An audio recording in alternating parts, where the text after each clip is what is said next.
le genre du candidat, par exemple. Donc, notre dette de revenu est très simple. On parle de 103 000 par année, licence annuelle. Il faut faire attention ici, les organisations qui font affaire avec nous pour l'instant, sont des organisations qui dépensent déjà plus de 300 à 400 000 en recrutement, en logiciel de recrutement déjà, donc 103 000 c'est très peu. Alors, pour aller chercher ce client, ça nous coûte seulement 15 000 Donc, de 2021 à 2025, on veut passer de 4 clients cette année, qui va nous rapporter 412 000 à 2025 à 80 clients. 81 à peu près à 100 000 entre le Canada, les États-Unis et les États-Unis et la France.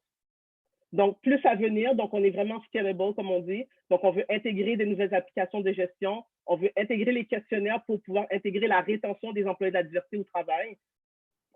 Et pour ce faire, on a une très bonne équipe. On a moi qui a un MBA, mais qui a aussi de l'expérience en développement d'entreprise et de logiciels. On a Steve, qui est notre CTO, qui lui aussi a beaucoup d'expérience, plus de 25 ans en développement. Et on a une équipe d'aviseurs qui ont levé plus de 20 millions de dollars USD dans le passé et qui ont eu des postes stratégiques comme branding VP à IKEA ou à L'Oréal et ainsi qu'à Twitter. On a eu quelques distinctions aussi dont on est très fiers grâce à l'équipe qui nous ont permis d'être là aujourd'hui et de profiter de plusieurs subventions pour recruter les 5 développeurs avec qui on travaille, que ce soit par des bourses de stage au fédéral et au provincial. Donc, l'IA, ELIS.IA, c'est vraiment répondre à des objectifs précis de l'ONU. Donc, nous aidons avec l'application à participer à un monde plus inclusif, permettre à des candidats qui n'ont pas la première chance à l'emploi normalement, aider à éliminer la pauvreté chez les personnes immigrantes, réduire les inégalités et promouvoir cette croissance économique canadienne et un travail décent pour tous. S'il vous plaît, aidez-nous à donner la chance à tout le monde de pouvoir profiter du Canada à son plein potentiel. ELIS peut être une partie de la solution et je vous invite à contacter notre organisation pour nous permettre de vous présenter plus en détail notre innovation. Merci. Thank you, Sam, for that presentation. You were 2 minutes above your time. So please keep your response to the feedback from the judges very short. We will start feedback off with Isaac. Isaac, please give your 2 minutes feedback. Thank you.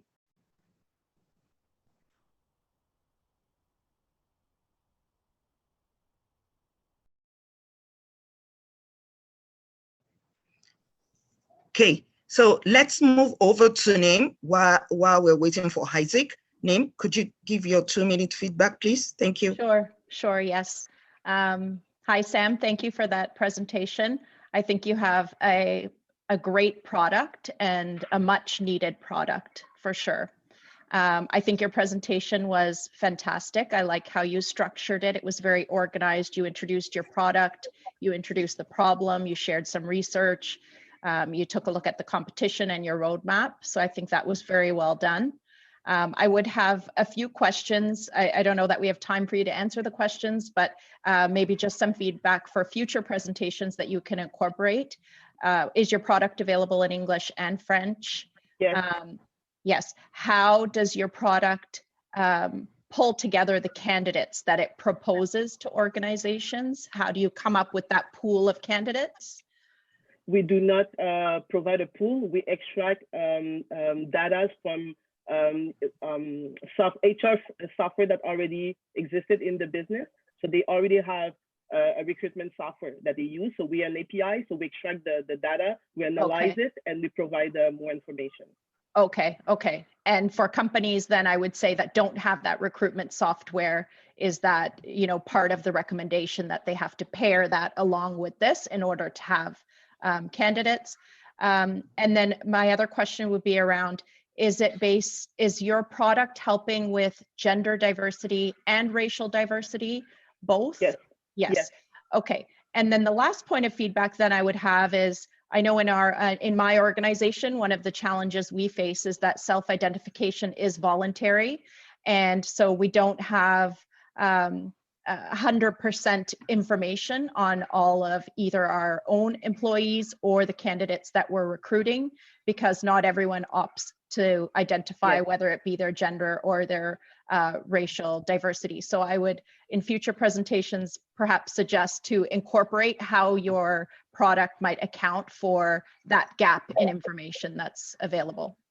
Okay, to answer quickly, our algorithm reads the CV and knows already which one are from diversity and what type of diversity they're from. If it's woman or man, average age, a school graduation, how long, if they speak many languages, we know they may be not from here or they're from here, but they have different cultural background. The algorithm does that. Okay, so it has That's logic. We don't ask questions. Yeah. Thank you so much, Fantastic. Sam. Thank you for that response. So feedback from Isaac now. 2 minutes, please. Okay, so I guess I'm going to move ahead with Karima Catherine. Karima, please, 2 minutes. Oui, bonjour. Alors, effectivement, super pertinent le produit. Je sais qu'on n'a pas beaucoup de temps, donc je te dirais, en fait, il faudrait focuser sur les informations de croissance du revenu et aussi de pénétration du marché. Ça, c'est les deux informations qui sont super importantes, qui moi, me manquaient dans le pitch. Et je sais que sur le board ou sur les advisors, il y a des gens en branding de compagnies qui sont prestigieuses, mais il faudrait vraiment expliquer c'est quoi le roadmap du produit, en fait. Et où est-ce que vous en êtes? Ouais, donc où est-ce que vous en êtes? Où est-ce que vous comptez aller? Et surtout, comment vous allez y aller, en fait? Autant en revenu qu'en pénétration. Okay. Pour répondre rapidement, on focus vraiment sur les conseillers en diversité et inclusion. Donc, on va les chercher directement, on leur présente. On fait de la vente de cold call direct sur LinkedIn et par téléphone aussi. Et on leur présente et c'est eux qui nous représentent au sein de leur organisation pour le pitcher à leur CEO ou au service des ressources humaines. Et ça va beaucoup plus vite comme ça. On a fait vraiment des tests. On a vu qu'aller directement avec les RH, ça ne marchait pas, ça bloquait beaucoup. Parce qu'il y a comme une crainte un peu. Donc, par un conseiller en inclusion, ça va beaucoup plus vite. D'accord, OK. D'accord, merci beaucoup. Thank you very much, Karima Catherine. Over to Kelly. OK. Alors, bonjour Sam. Merci pour cette belle présentation.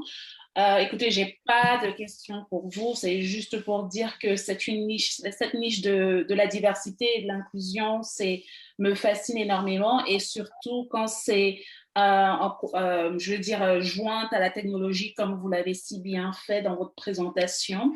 Donc, je trouve que c'est un projet, c'est une initiative qui est super nécessaire, surtout en ce moment. Et pour les générations à venir pour qu'on ait pu à faire ça. Donc, c'est juste pour vous dire merci, c'est une belle présentation et puis bonne chance. Merci. Thank you for that feedback. Next, we will hear from, I believe the next person here is Cassandra. Thank you. Thank you very much. Great presentation. I really liked it, and I'm hearing so much about wanting to recruit diversity. So you're bang on with the time. You know what you're doing. I'd offer that if you can expand diversity, because right now you have the gender and the ethnicity, so to speak, of the racial. I'm hearing that they want to broaden it a little bit more. So what other categories you might be able to add would be beneficial at this time. Do you have a consulting portion of that? So once I identify the candidates, is there also an analysis of the workforce that provides some consulting back into the business? Yeah, I have 3 agencies specialized in diversity and inclusion consultation that I've partnered with. So when I get to see a client, I include them as consultants because I'm not a specialist in that. I'm more in tech. So we team up to make sure that there's a cultural change, and we need consultants for that. That's exactly the full package is what's required, because other than that, there's so many gaps inside. So great for thinking about that. My only other question, what you've identified is a really nice tool, but that middle ground businesses, you know, we always go for the big guys. There's a middle group who can't afford any of this. Those are a prime target area, depending on your price point, that would love that. The big guys tend to want to do themselves. They're just going to build it themselves. But that whole crowd, don't forget them for sure. Yes, I will not forget them. It was very strategic for us to go with the big ones, just to have the money to develop the technology. But in year 3, we're going to be able to open it to smaller and smaller businesses, so it can be more inclusive as well as our mission, but as well as to have the big change, because the most part of our economy is based on small businesses. Exactly. And we need to target that. It's just strategic to get the money where it is. Perfect. That's what I need to hear. Thank you very much. Other than Thank you so much. Thank you. Very great feedback. Thank you so much to all the judges, and thank you for your presentation, Sam. That was beautiful. Thank you. Sorry for the timing. Oh, it's okay. You did perfect. You did great. Thank you. Our final entrepreneur for this category for technology is Yamila Franco. Yamila, are you here? Are you ready? Yes, I am. Perfect. Okay, The stage so is yours. Perfect. I'm going to go ahead and share my screen. Thank you so much for this opportunity to share today. Before I get going, I want to ask you, raise your hand if you have ever used a glow stick before. Now, I can't see you, but I'm pretty sure you are raising your hands. And so have I. But have you ever stopped to wonder where single-use plastic glow sticks come from? Think about it for a moment. What about plastic? Did you know that globally, the waste from plastic packaging alone results in between $100 to $150 billion lost due to cleanup costs and environmental damage? So what if we could replace this with sustainable, scalable solutions? You see, when I met Paige, my co-founder and serial inventor, she was creating alternatives to plastic products. And we knew that together we had found a way to disrupt the $400 billion single-use plastic industry, starting with one of the hardest and toxic products, glow sticks. The problem is, though, that with over 500 million glow sticks made annually, they mostly end up in the environment or in the landfills as non-recyclable waste. Add to that the fact that they're extremely toxic, they're harmful to marine life, they have a high environmental footprint, and the highest or the biggest industries that use them. It ends up that although we imagine that, people in music festivals and parties are the major users, the largest industries end up being emergency, military, humanitarian aid, with the global portable lighting market surpassing 4 billion and growing even throughout the pandemic. So our question became, what if every single one of these products was replaced with a non-toxic, versatile alternative? And what if we could expand the same ideology and implement it in other products? And so we created the Nyoka Light Wand, our first patented invention, which has now become the world's first non-toxic, biodegradable, portable bioluminescent light source. This is the first of many unique, innovative products that use a novel bioluminescent technology as a source of non-toxic, environmentally friendly, and non-electric light.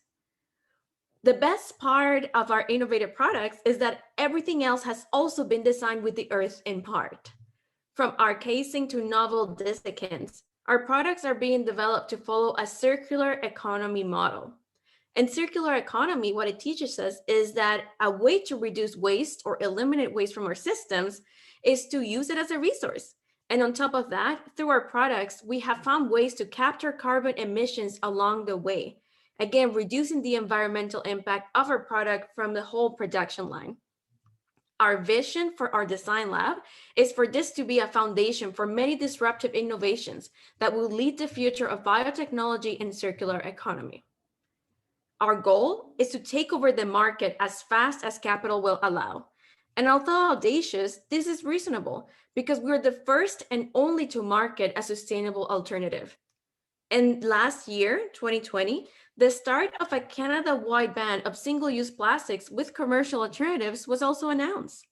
We were also introduced to the one Canadian company listed as a government supplier of portable light sources, a reseller without a plastic-free option.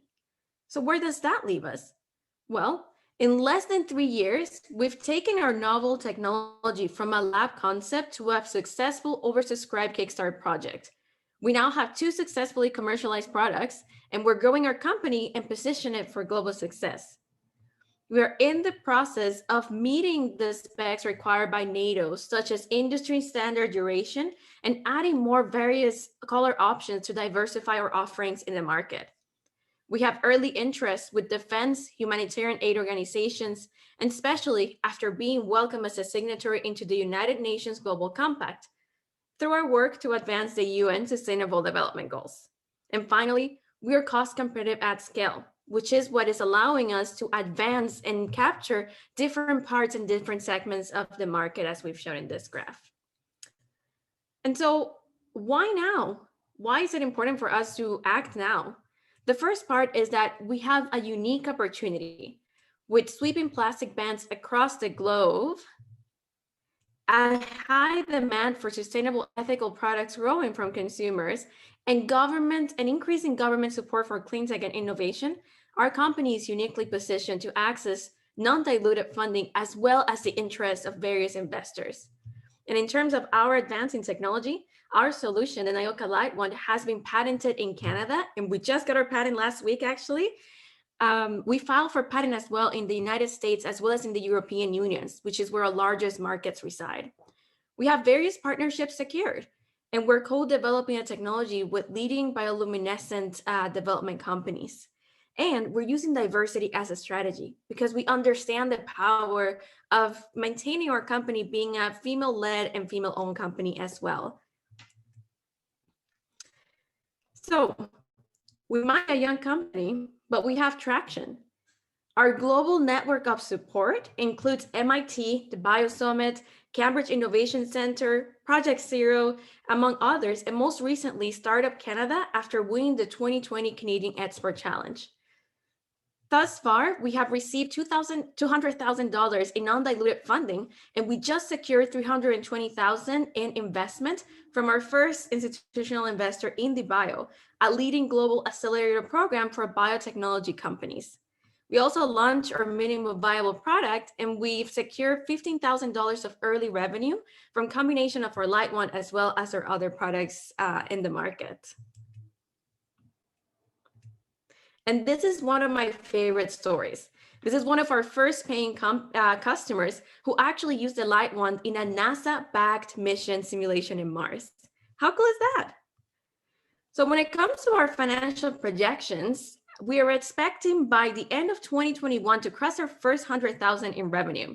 Together with grants and the government funding that we have secured, we're also looking to reinvest our funding to reduce our expenses and reach a market cost that is very similar to our competitors.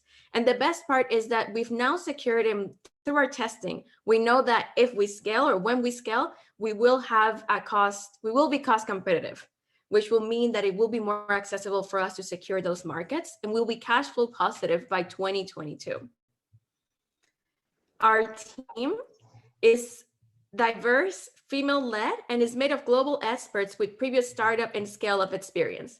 We have industry advisors, and our industry advisory team brings people from the military, defense, search and rescue, business development, as well as biotechnology. Our CEO, my co-founder, Paige, brings her expertise and network for MIT, BioSummit, and the Cambridge Innovation Center. And as you can tell, we are very proud of who we are and who we work with. You see, you're over your 6 minutes by 2. Oh, I didn't realize I went so far. This is my ending slide. So thank you so much for the opportunity to present, and I pass it over to you. Okay, thank you so much, Yamila, for that pitch. 2 minutes over, but it's fine. So I would start the feedback from Isaac. Isaac, are you ready for us now?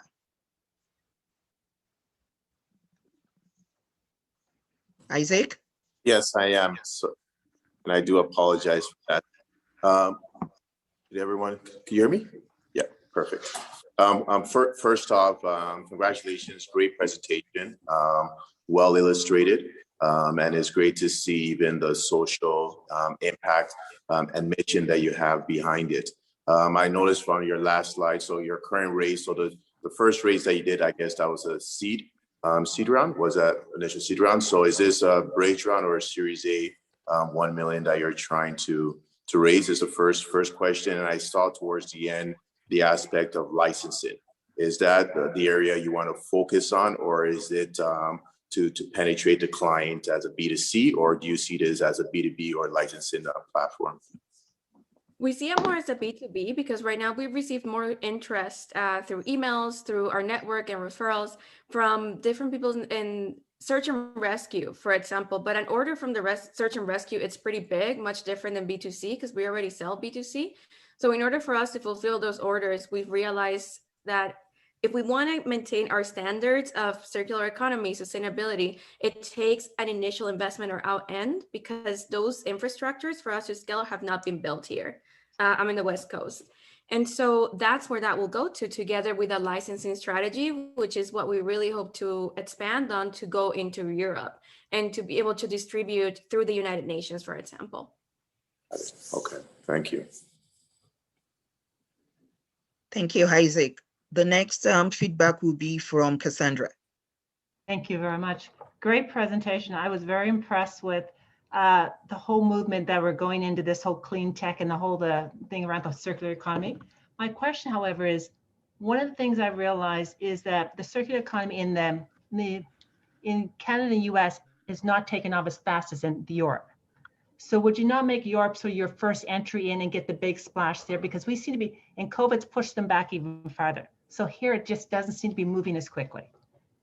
Yeah, you're absolutely right. And we noticed that as well. And that's why we actually apply for our patent in the European Union, because we actually expect that it will be easier for us to even set up production firsthand over there.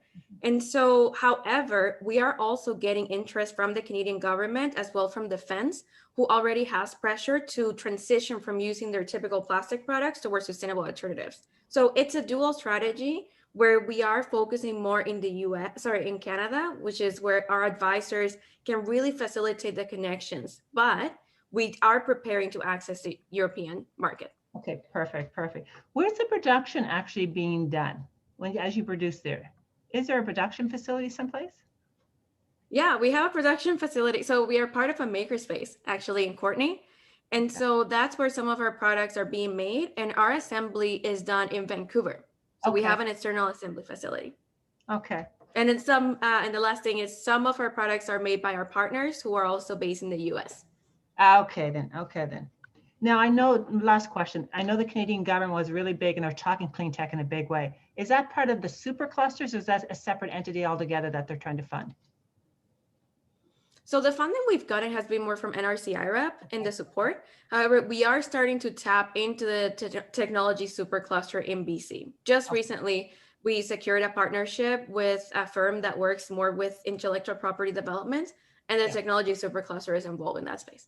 Okay, perfect. Thank you very much. Thank you so much for that. We will now go to Kelly.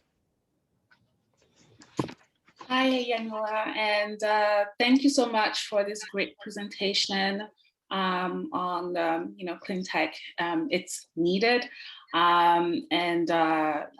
So I just have one question, and please, I apologize if you touch base on that during your presentation, but I just wanted to know, in terms of competition, if you do have competition, and if so, how are you different? How is this product super different from what others offer on the market? Yeah, so one of the really interesting things and why we wanted to start in Canada is that there's no glow stick producer and major competitor in Canada. So right now, for example, when it comes to distributing for the Canadian government, there's only a glow stick distributor, and they're buying directly from our major competitor, which is based in the US, and they're called Sialoom. Now, Sialoom has been very open about their weakness, which is the fact that they don't open sustainable alternatives. So for us, being able to enter the market together with compliance pushing for plastic-free alternatives, we have an entry, and that's really what differentiates us. Why wouldn't they be able to just come and duplicate our product? Well, our bioluminescent technology, we have the patents as well as a secured partnership with the place where it's being produced, which is based in the US. And the second part is that, one of our strategies, which we're not close to, is potentially if Sialoom wanted to invest in us and develop a partnership with us as well.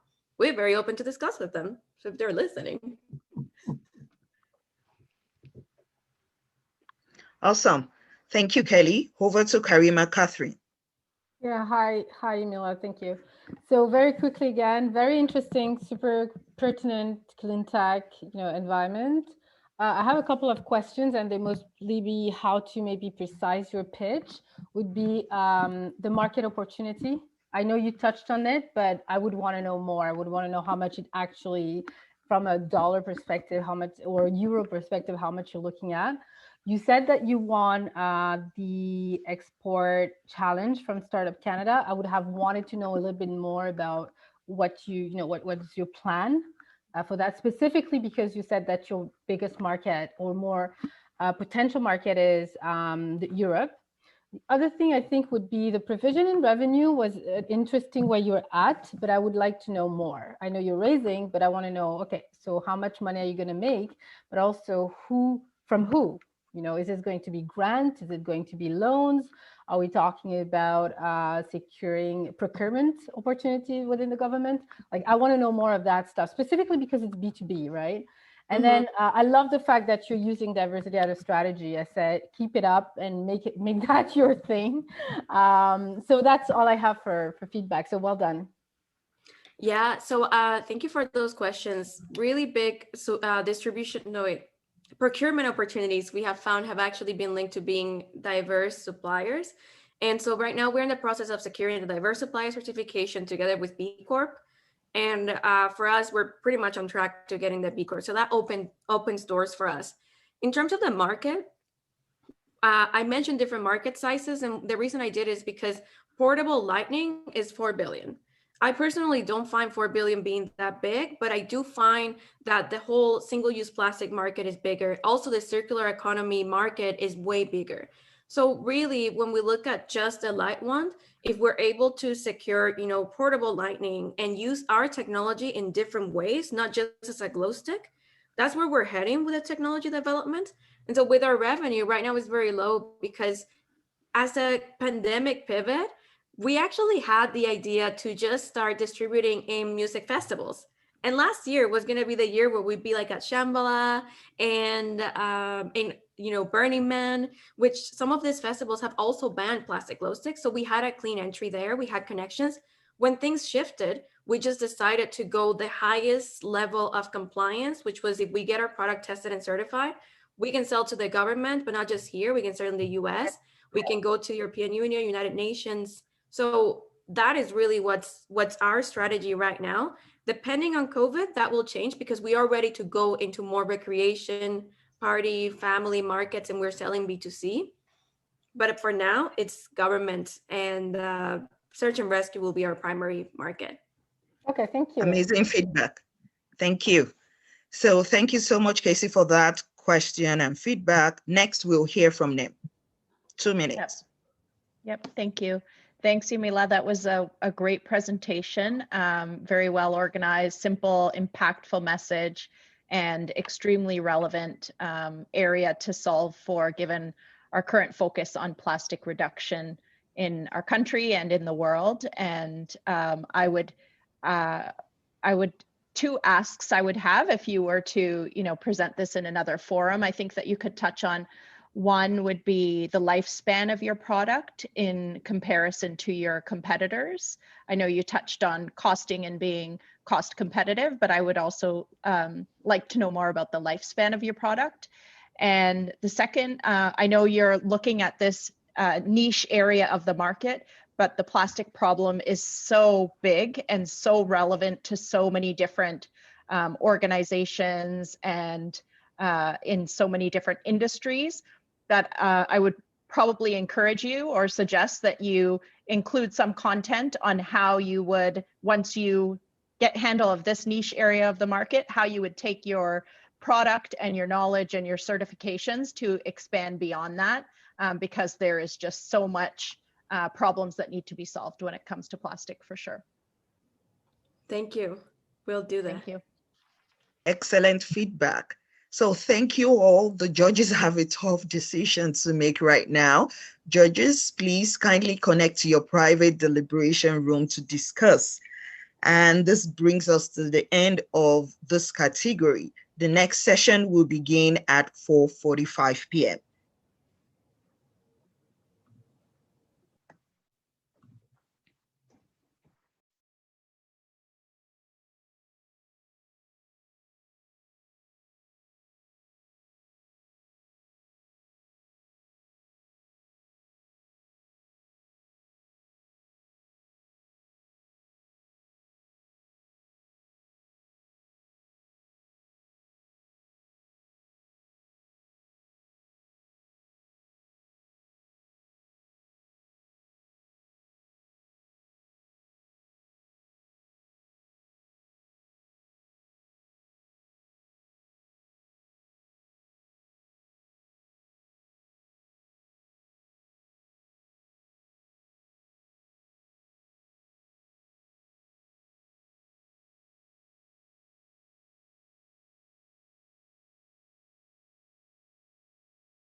Welcome back, everyone.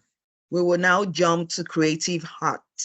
This category is for creatives associated with the arts, including artists, graphic designer, author, and/or musicians.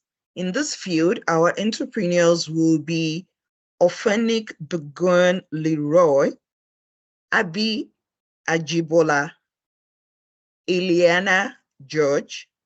After each of the pitches, there will be time for our esteemed judges to share feedbacks.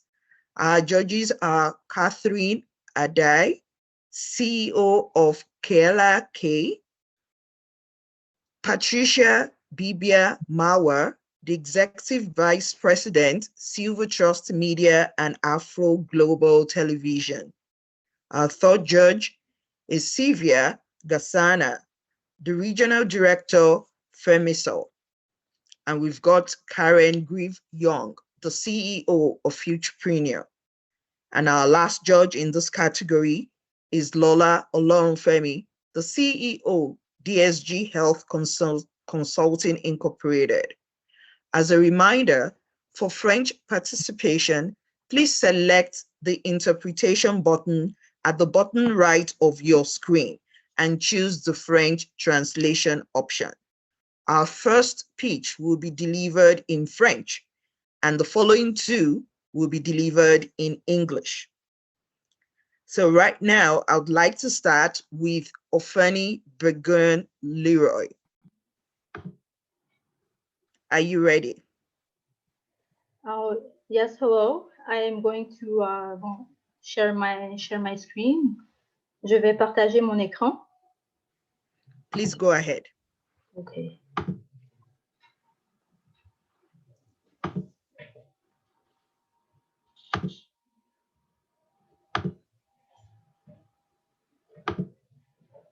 Parfait.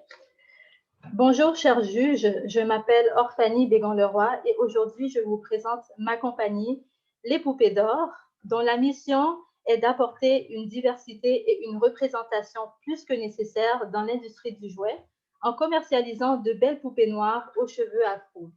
Alors, vous demandez pourquoi la poupée et pourquoi la poupée noire? Mes études ont démontré que le jeu est une partie importante du développement de l'enfant et jouer à la poupée permet aux enfants de développer leur imagination, leur langage et leur sens de l'empathie et de la compassion.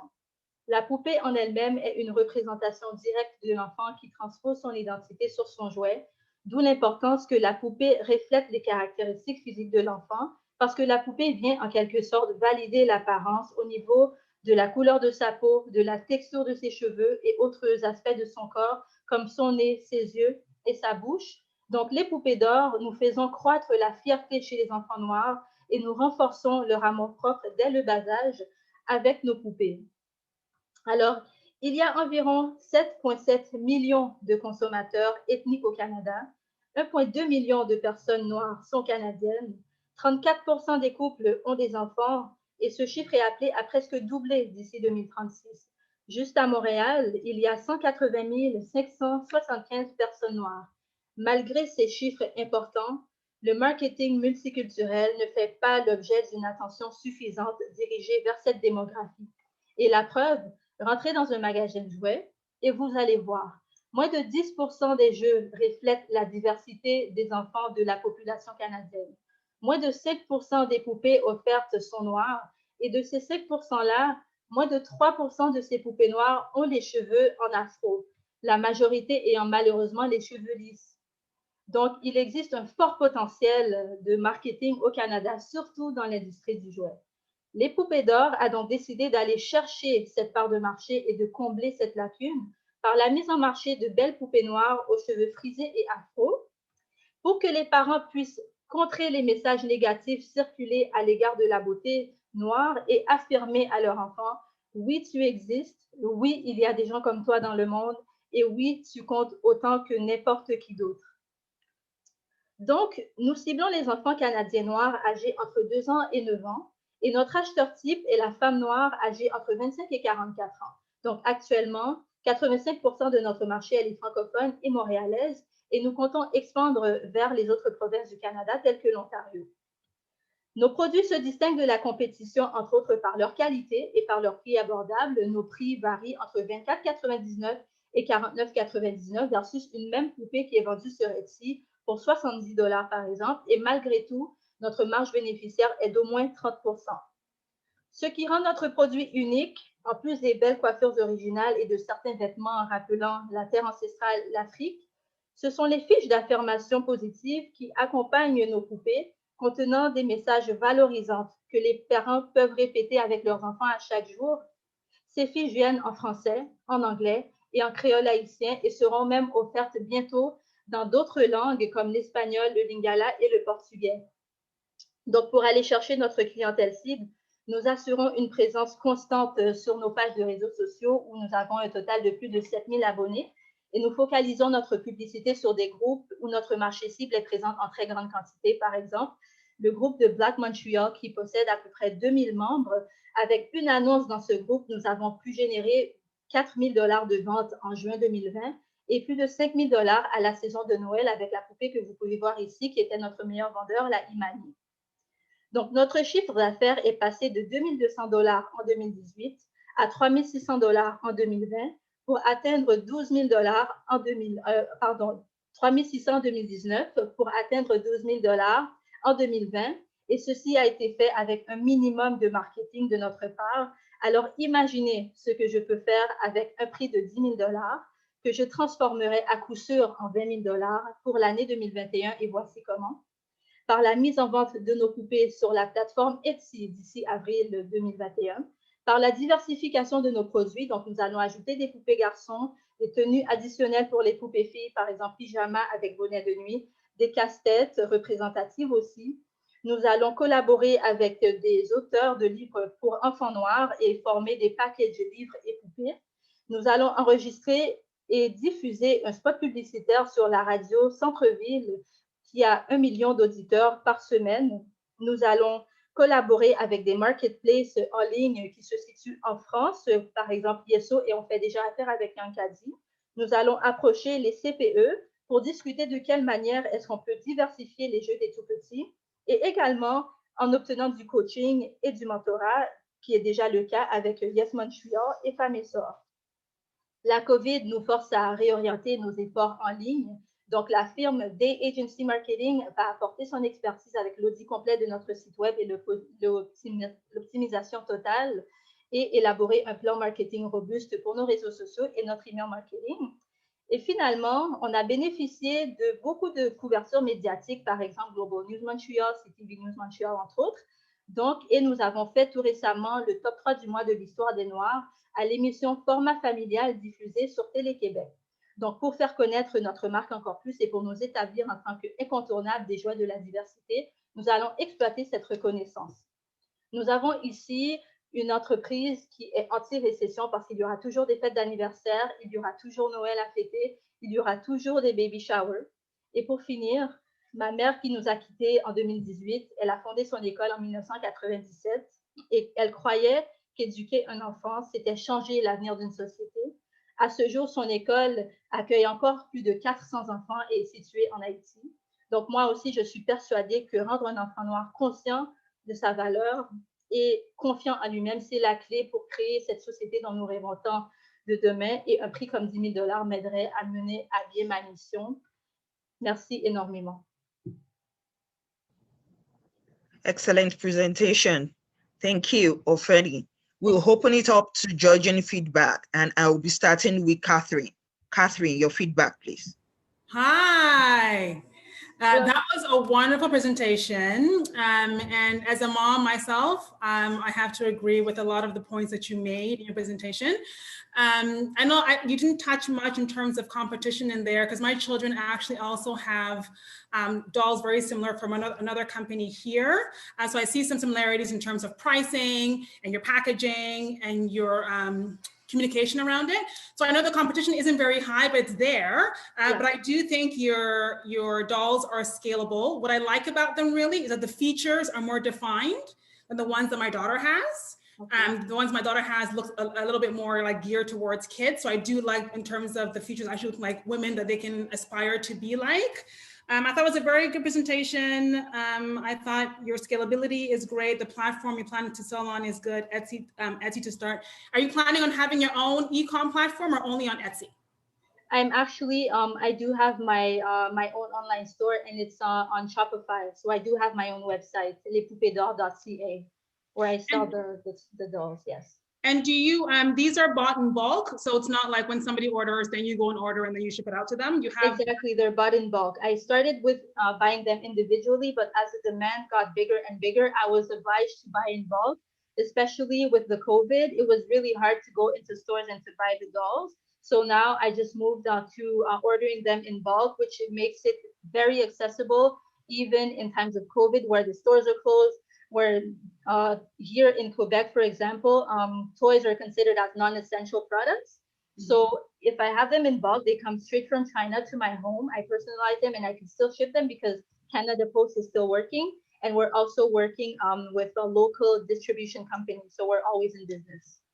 Okay, awesome. Those were my two questions. So I wish you well. Thank you. Thank you. Thank you so much, Catherine. Over to Patricia for your feedback. Okay, hello. Hi. I think your presentation was amazing. I actually love a lot of things about your concept. I like the affirmations, and I love the, the hairstyles, the fact that you're going to have some special hairstyles on the dolls, because, Black girls, their hair means a lot to them. Yeah. I like, the platform that you're going to be selling on, and I think this is a very good business concept. I would have loved to hear more about, how you're going to reach your target audience, more about how you're going to engage them and get them really interested in this product. Other than that, I thought you did great. I really love the concept. I love the product, and I think it's going to fly if you do your groundwork well. Thank you very much. Thank you. And is it a question? Because I can't reply. I can answer to you as to how we go get our target audience. Right now, we're mainly focused online, and we do targeting de la publicité payante, like a paid publicity, especially on Facebook and on Instagram, and that has brought to us a lot of views and a lot of customers as well. And we interact a lot with our customers, and we plan on collaborating with influencers who are in a similar mission as we are. Okay. Great response. Very great response. Thank you. Next, we have Sylvia. Hello everyone. Hello, Alphanie. Hello. Bonjour à toi. Je vais te parler en français. Belle présentation. Bravo. J'ai beaucoup aimé la structure. Tu étais claire. La mission est très claire aussi. Je vois que tu as fait une belle étude de marché. J'aurais aimé que tu parles un peu plus de la compétition.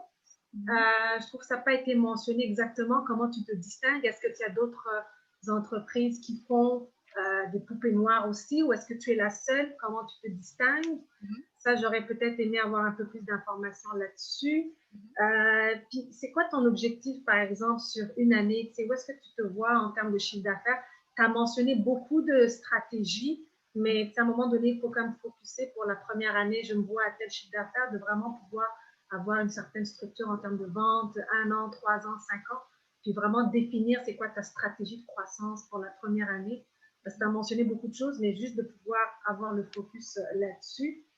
Et peut-être pour les présentations futures, juste parler un peu de ton expérience, de qui tu es, c'est quoi ton expertise et ton expérience à toi en tant qu'entrepreneur, de raconter un peu ton histoire personnelle, juste pour qu'on sache c'est quoi l'expertise que tu amènes, c'est qui, c'est qui l'entrepreneur, au lieu de nous parler du produit, du projet, mais en tant qu'entrepreneur, c'est qui tu es, puis peut-être parler de ton équipe si tu as une équipe qui t'accompagne dans cette croissance-là. Parce qu'à un moment donné, il va falloir que tu t'équipes, donc c'est quoi ta vision aussi, comment tu vas pouvoir aller chercher d'autres personnes pour t'aider à supporter la croissance.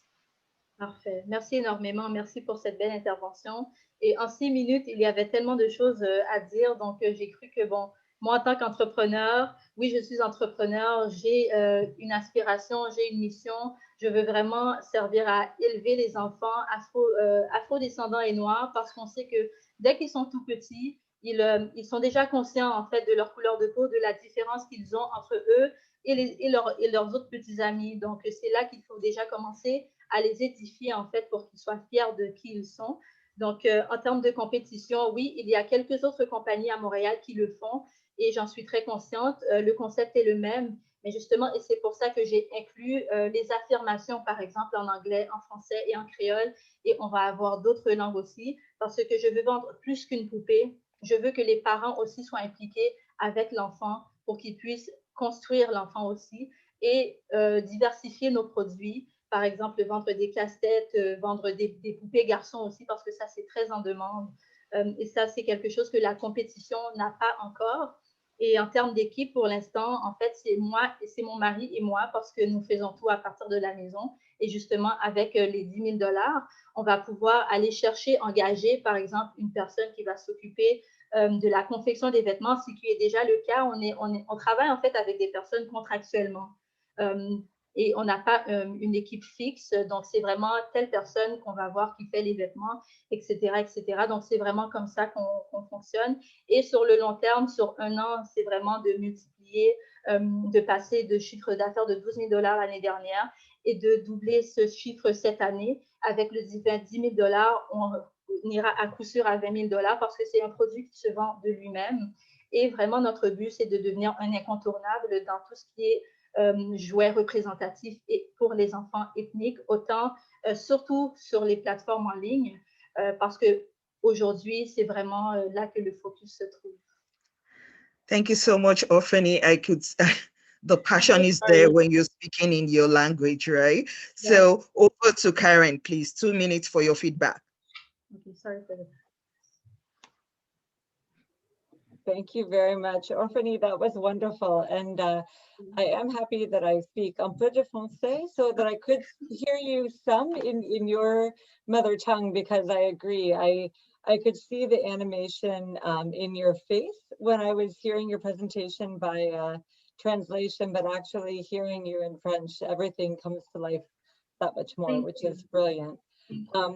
I will admit, I am a white mother of a white daughter in her teens, and so I'm well past the doll age in my household, and she wasn't particularly into dolls, but I remember when she was, how important that affinity and getting the right shading and the right coloring, and so a doll that exactly as you described would speak to her. So I could absolutely see the need. I heard Catherine's comments, and again, I don't know price points actually right now.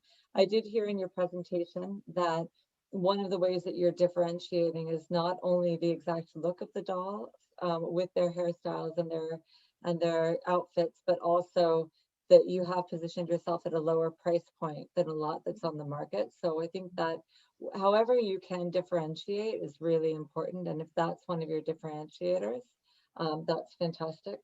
I loved that you have the different language options. Thank you. French and English to the French Creole and Portuguese. And I think you may have mentioned another as well. And that I could see being very exciting and relevant to the diversity of Black children. And as you said, as you extend to boys, not just girls, and also to adults. I love that. So I love that you're thinking very diversely about the audience that you'd have. I guess a question, and I also love your story. I think you referenced your mother in your story. So yes. thank you for sharing that. Thank you. I guess a question I have is, because you're selling online, you spoke about Montreal's market size and the size of the population in Canada, but online, the world is global. And I'm wondering whether you're looking to penetrate in other communities outside of Canada. New Orleans came to mind in the US. Are you looking at expansion internationally or broader across Canada? Oh yes, definitely, definitely. We are actually right now on a marketplace with an online marketplace called Yankadi, and they're in France, because France is about 20% of our clientele right now. And we are definitely planning on scaling to include other markets such as the US. We have had clients from Belgium, from the UK as well. So the fact that we it's just that right now, our main market is really in Montreal, but we do have clientele in other countries, and we definitely do plan on reaching them with targeted marketing to target them, to go get the clients in France, in the US, in Brazil even, because there's a very, very large portion of Afro-Brazilian population over there, which is why we also think of we want to add Portuguese to our affirmations. So definitely it's a worldwide market, and we are definitely looking into touching base on those markets. Fantastic. Thank you. Thank you. Good, Good luck. great response. Thank you so much. So now the final remark will come from Lola. Lola, can we have your feedback? 2 minutes, please try to stay on that. Okay, I'll go real quick. I thought that was a very lovely presentation, and I love the way you personalize it, and you mentioned your story, bringing your mom in, so it shows you have a connection with your story. I like the fact that you involve diversity in terms of language, communication, because I think a lot of products, your product, it's important that it speaks to your audience. So I think it's really good. So my question is, I'm in nursing, and there are some nurses that have dolls that wear scrubs, and it speaks to children, and I'm a children's book author as well. It speaks to children that love to envision their future in terms of the dolls they have, so they can build their dreams. Do you have the concept to accommodate people from different disciplines, so they are not just streamlined in a particular outfit? Do you have that versatility in terms of people approaching you, and inclusiveness? I guess that's the word in future. Yes, definitely. That is definitely part of our diversification, the diversification of our products. We plan to add more outfits for our dolls. Well, my daughter just got here. And so we do plan on adding, let's say, teacher outfits, doctor outfits, et cetera, et cetera. So we are going to add more outfits that will come for our dolls in the future, definitely. Thank you so much. And one more question that I have is, if, because you mentioned that we have African population all over in Brazil and all of that stuff, are you prepared for mass production if this hits the shelf in the next 3 months, 6 months, 1 year? Do you have the funds? Do you have the labor to actually, make this a universal product if the need be? Thank you very much for this question. We are definitely going at our pace based on the funds that we have right now. And with the $10,000, we are definitely looking to go into purchasing more products because the demand is there. And we don't, like what we said, because I invested very minimal in my marketing because I know that I would not be able to supply for the demand. That's why I haven't been going hardcore on the marketing and in targeting different countries, but still the orders are coming in. But definitely with the proper funds, I will most definitely be able to supply the demand, no problem, because we are dealing with suppliers who can furnish us from like thousands of dolls at a time. So it's not a problem for them at all. Thank you very much. That's all for me. Thank you. Thank you very much. Excellent question, Lola, and very great response, Ufani. So at this point, the next speech will be delivered by Abi Ajibola. I'm sorry about that. Abi Ajibola, are you ready to take the stage, Abi? The floor is yours. Yes, I am. Hello, everyone. Can you see me? Yes, I can see you. Okay, thank you. So I'm just going to be sharing my screen real quickly.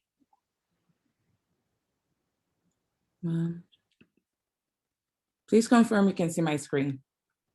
I can see your screen and you're good to go. Your time starts now. Okay, thank you very much. Hi, everyone. My name is Abby, and I'm the owner and creative director of Memoirs Photography by Abby. We're a family-oriented portrait photography company that specializes in creative newborn children, family photography, whatever, beautiful pictures of people. I have 12 years of experience in professional photography, but this is only my second year as a full-time entrepreneur. Our mission is basically to help our clients love and appreciate the beauty in themselves and the relationships around them by freezing a moment in time and creating ageless, picture-perfect portraits to be treasured for generations to come. You'd agree with me that the demand and the need for beautiful photos never ends, from the birth of a new baby to a milestone birthday, families, graduation, and all that. Okay. However, there has been an increased opportunity in recent times. With global migration rate being about 3.5%, we all have loved ones far all over the world. And also the impact of COVID that has caused a lot of people to stay back at home, keep your distance and all of that. It has increased the level of emotional distress and loneliness in people. I'll take my story, for example. My mom, who I'm very close to, she's actually on this call right now.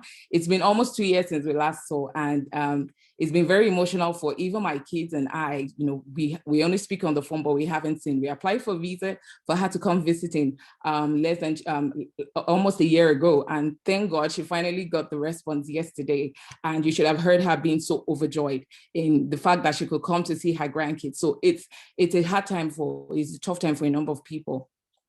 Now, how do we come in? We help with virtual celebrations is the way people are going right now. They celebrate their birthdays by sharing milestones, you know, the birth announcements and everything. These are some screenshots of some of my clients who celebrate their birthdays online. So it really gives that joy and the feeling of, you know, like you're actually having a party, even though you can't with restrictions right now.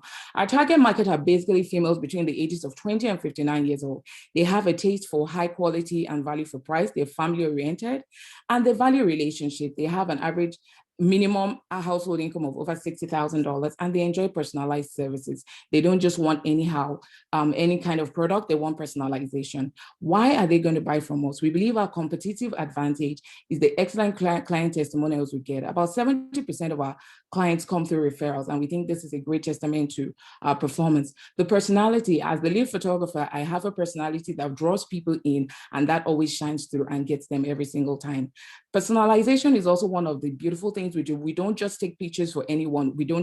It's not generic in that sense, it's personalized. We make sure we listen to the needs of the customer and we build something that they want. And at the end of the day, they're always wowed by the result. We're a family-oriented business, so we have this vast experience in photographing children. You agree with me that children are not the easiest to photograph, especially if you want to get those beautiful moments and catch them in their elements, and we do that just right.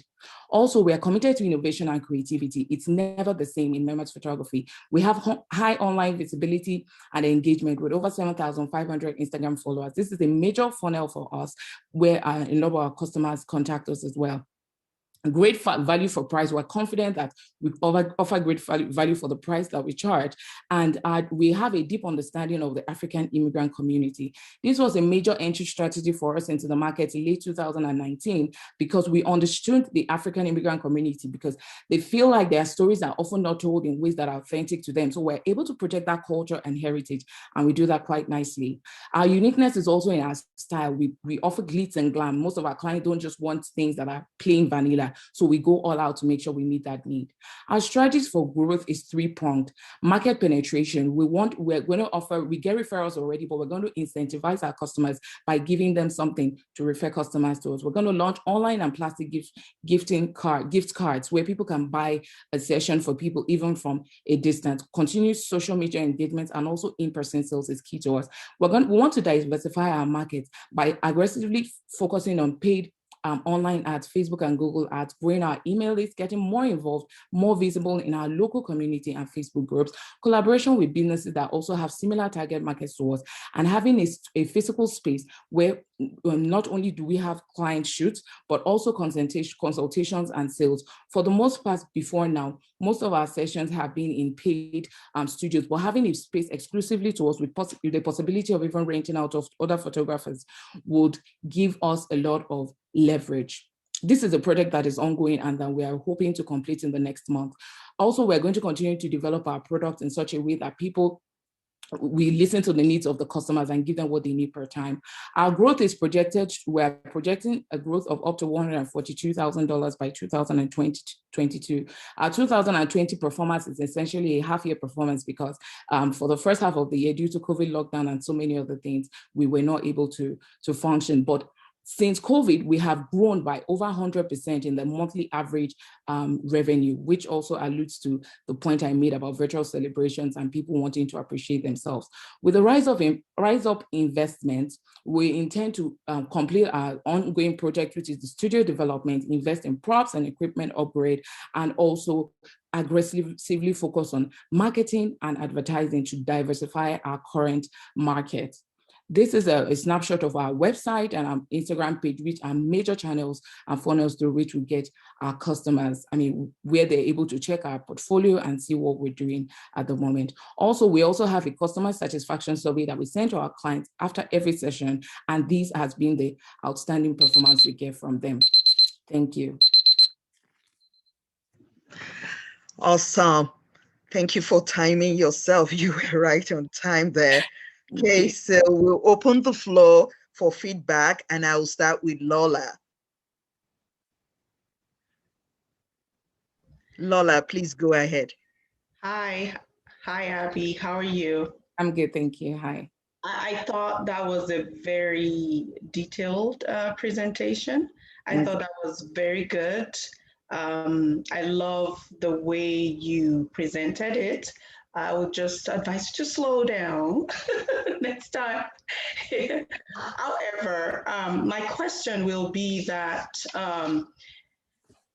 for your competitors, for example, like Walmart, the big guys, what are your plans to stand out in a year, 2 years? Because I'm not sure Walmart is going anywhere. So do you have strategy to constantly hold and maintain your audience to keep them engaged?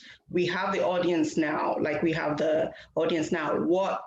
What plans do you have to keep them coming? Whether as they grow from 5-year-old to now they're getting married, now they're having grandkids, and now graduation. What are your long-term goals to actually keep them engaged? All right, thank you. Our competition, we definitely have competitors, but we don't consider Walmart our competitor because they provide very vanilla kind of photography. So we are more specialized, more personalized. And so we have a few other competitors definitely around us. That's why we're so big on customer relationship, because people will buy from people they like and trust, not just because of the technical perfection. So you have a lot of photographers that are also good, but we think that will always continue to distinguish us. So we keep in touch. We always keep in touch with our customers, always notify them of when we have new promotions and all of that stuff. So it's basically that customer contact that we ensure that we maintain. And of course, we continue to reinvent things. We have customers in the last 1.5 years that we've been in operation. We've had people that have come 3-4 times, even within that time. So we continue to refresh. It's a creative industry. You can't be static. You can't continue to offer the same thing over and over. So there's always going to be something that brings them back. And of course, milestones. There's always going to be something to celebrate. There's always going to be something new. There's just, so we just continue to leverage that. Thank you. And one more question, another question that I have for you is, what other do you have any community engagement and your contribution to the environment as you grow in terms of what do you use? Are they, environment friendly? Are they, in terms of things like that? Yes. So basically what we use for our sessions are more like things you would find in your home. It's just, so we don't really produce any waste in that sense that would be harmful in any way to the environment, textiles. So it's just decor and things like that. So there's hardly anything that has any negative impact on the environment. If I got your question right, it was mainly about environment or some other. What is community engagement? Okay, community engagement. Yeah, as a new business, we're still growing on that, but definitely one of our main focus is also to get involved with charity organizations, such that we can contribute. For example, Make a Wish, where you have children that are battling terminal sicknesses and all of that. And so we want to get involved with charity organizations and offer our services to them.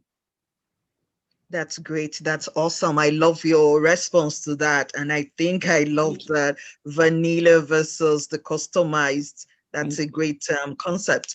So over to you, Karen. Let's listen to your feedback.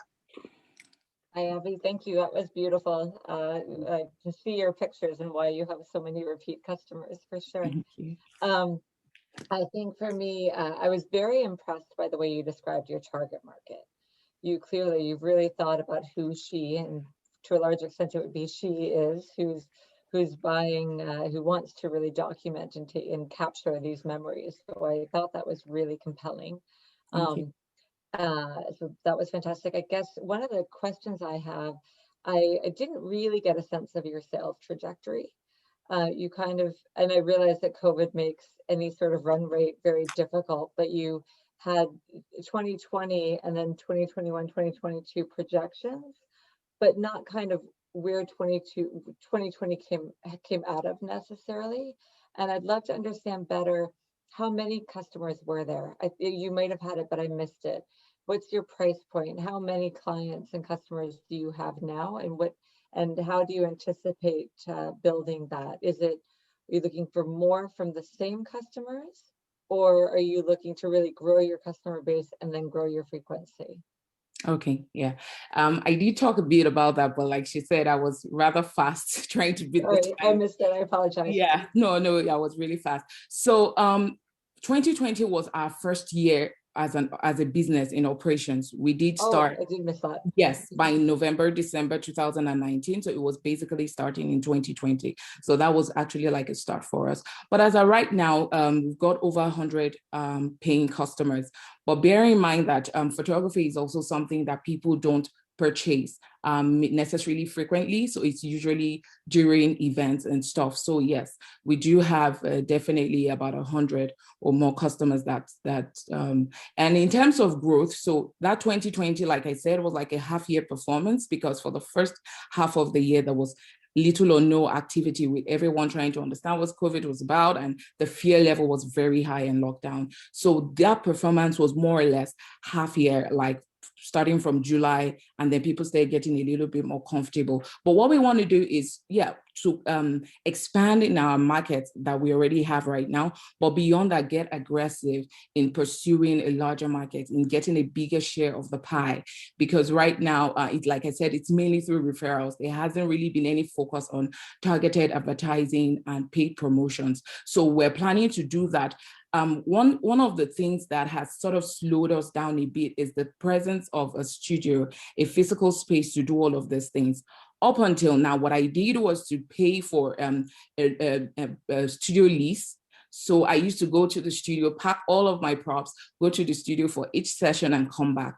It wasn't efficient in terms of time management. It wasn't efficient in terms of anything, but it was for me to build a portfolio, gain an entrance into the market, get recognized, build my portfolio and become more visible. And that has worked up until now, where we're now developing the studio such that we're going to have a creative space to really express ourselves. And that is why we're very sure that we're going to outperform, even that was a very conservative projection. My average price point typically is about $500 per client. And so doing about 16 clients comfortably every month, it's 100,000. It's an easy catch. Yes. Thank you. Thank you. Great response, Abby. And because we are we need to be on time here, I will move to Sylvie. Please keep it at 2 minutes. And Abby, let your response be really short. Thanks. Thank you very much, Abby. That was a great presentation. As the judges mentioned, you spoke very, very fast. Yes. So it's hard to catch up. But I love the presentation. It was really colorful, really greatly done. I want to know, are you alone in this business? So in terms of growing, you you mentioned you want to double your income. Do you have a plan for that? Are you going to be alone in this business, or are you trying to maybe have more people to help you grow the business? Because it's a very, very, very competitive market. So, and just want to know too, how are your clients reaching out to you? So what's, is it Instagram? What's the best way for clients to reach you to have your services? Okay. And I want to know, so for with the COVID, how have you, it's been tough. All the events were canceled. How did you innovate yourself in the business? Understand what I mean? Yes. Okay, so I'll start by brain capacity. So for now, I'm definitely able to meet the demands in terms of needs and all of that. Photographing, so there are different stages in the, would I say, production? So there's the actual session planning, there's the session, and then there's the post-production, which is the retouching and editing. That takes a significant amount of time, probably about 60% of the time required for the shoots. Right now, depending on how the demand is, I do most of it. But as time goes on, sometimes when I get a lot of demand, I do outsource that. And the good thing is I'm not limited to geographical space. So it's just online depending. I'm able to send to subcontract some of those things. So that is so while I don't have a paid employee in my payroll, I do have people I subcontract the bulk part of editing, which is a significant amount of time. So that frees me up to do other stuff in the business. Also, as a team, I have an accountant who helps with things like bookkeeping. And as part of the strategy for this year, like I said, last year was very skeletal. This year with better structure, that's when we're planning to go full scale, and then we'll be engaging with a marketing agency, a small marketing agency to work on marketing. So with marketing, accounting, and editing being out of the way, it frees up more time for creativity and innovation for me to handle the ones that come in. Okay, thank you so much for that response. Now we'll move over to Patricia. Well, congratulations on your presentation. I thought it was great. I used to be a photographer myself. And oh my goodness. Yeah, I was a big wedding photographer in Ottawa for 4 years when I just came to Canada. And then eventually I stopped doing photography because it became so competitive. And now people have phones and they can take, I've taken some very great pictures to my phone that I've even published in magazines. So it's a very competitive industry at the moment. And the fact that I don't have a space, I think it's a little bit of a minus for you at this time. And with the COVID situation, I think a lot of people will be skeptical about having a photographer come to their home or even having somebody at close proximity to take their photos. However, there's a new trend that just started, which I think is going to revamp the industry again, whereby people are, doing photo shoots for their birthdays. It's a new trend. So I think if you can capitalize on that trend, maybe even just, find out whose birthday is coming up on social media and send them, photos. Again, as I said to the previous presenter, I would love to hear more about marketing because marketing is my thing. And I believe that marketing is one way that you can actually, go ahead of the pack if you have some very unique, different strategies that will get people's attention. You do have some great ideas, but I want to see more ideas that will kind of, wow me when it comes to marketing. So I'd like to find out more about how you're navigating the whole COVID challenge in terms of people's reluctance to have people come into their space at this time. Okay. So before you answer that question, Abby, I will just go ahead and ask Catherine to either give a feedback or ask a question, and you can take both at the same time, just because we're running out of time. Sure. Hey, Abby, great presentation, congratulations. Thank you. All the judges have asked really great questions. I work with a lot of photographers because I'm a fashion designer. So my questions, my comment really is about your physical space. It's overhead costs that I think people really should be cautious of when they're taking on things like that. I have a photographer who has contracts with different spaces, and depending on what the client likes, they may book that space so they don't have to pay monthly rent for a space if they don't really need to be paying monthly rent for that space. That's one. And two, how do your customers get their pictures after? Or is it electronic? You email it? Is it a CD? And also, right now, due to family photography, would you consider expanding to doing fashion or content or social photography, which is really becoming big also? All right, thank you all for the great questions. So I'll just start with the space. So I did mention that I'm working on getting a physical space, which is a project ongoing. So I actually do have one right now, which is my basement. So it's not an additional cost in that sense. So I did think through that and make sure that, so that's a cost that is being contained in my basement, and it will be completed by the end of March. So that's going to be a big one for us as well. In terms of how our clients, all our photography is in packages. So we offer both digital and print.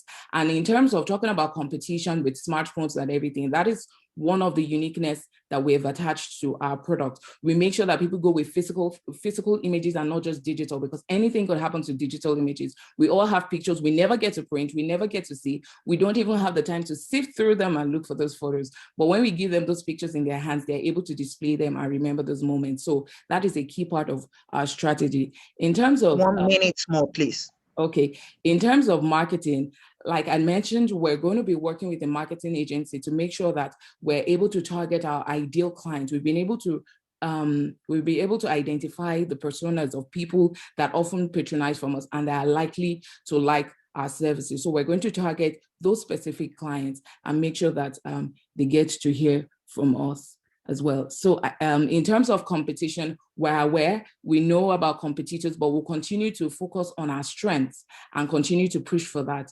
Personality-wise, customer service, customer engagement, relationship, and yeah, that's basically our focus for that. And competitive pricing, of course.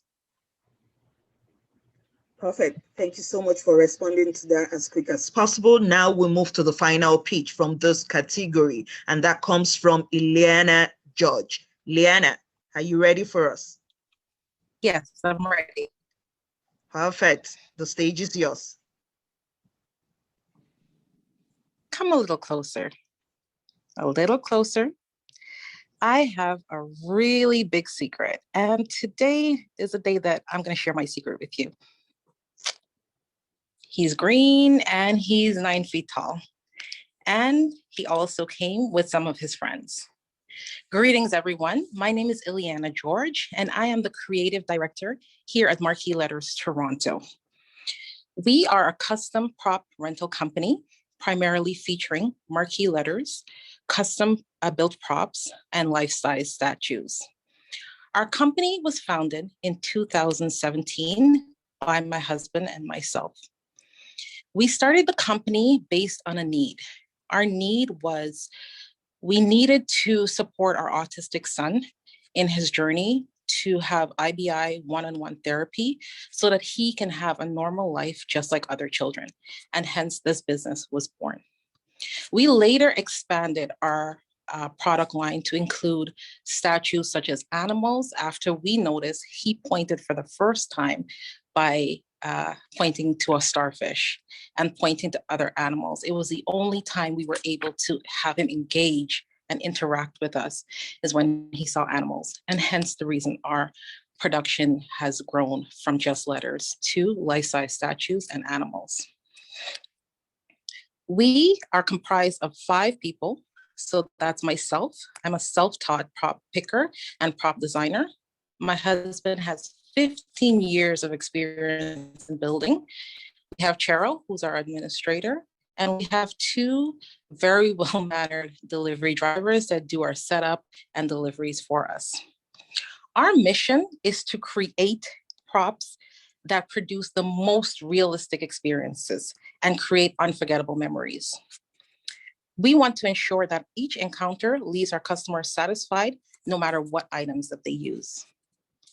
Our products are a great way for kids who don't have the opportunity to go to a farm or have ever been to a museum to have this in their home, at their parties, at an event space that they may be hosting their parties, and so on.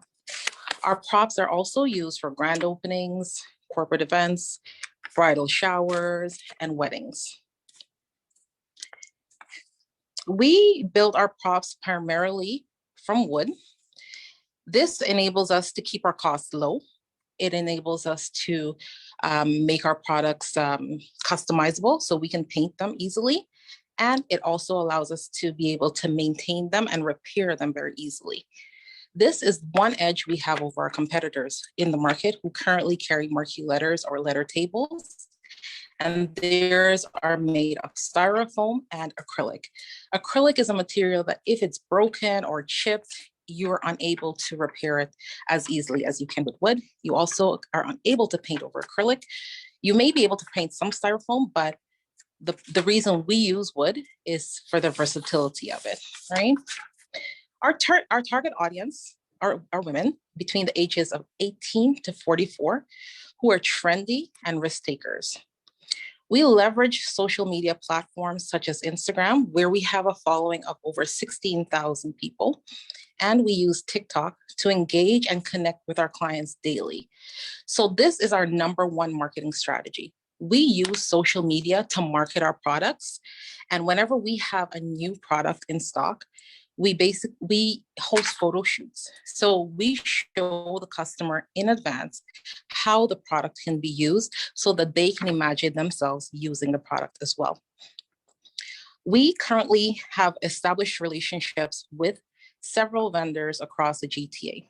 So the 40% of our businesses come from planners, event planners, wedding planners, planners that set up for nonprofit or for-profit events and brand launches.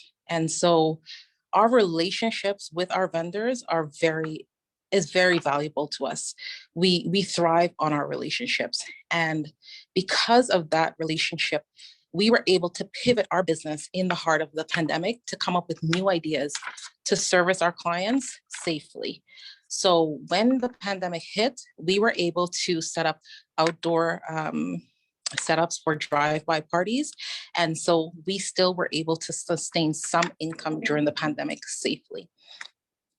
To date, our business has made close to $1 million over the 4-year period. And for 2021, we have expected sales of $550,000 with an increased product line. We are also on the verge of launching our 3-part series book where we plan to teach other entrepreneurs from beginning to seasoned entrepreneurs who are in the prop rental business looking to grow and expand into the type of services we offer. We have currently secured a manufacturer in the Philippines that will allow us to scale our business and grow into production. We are seeking funding to scale our business into the film and television industry with a focus on kids networks and on kids network and production.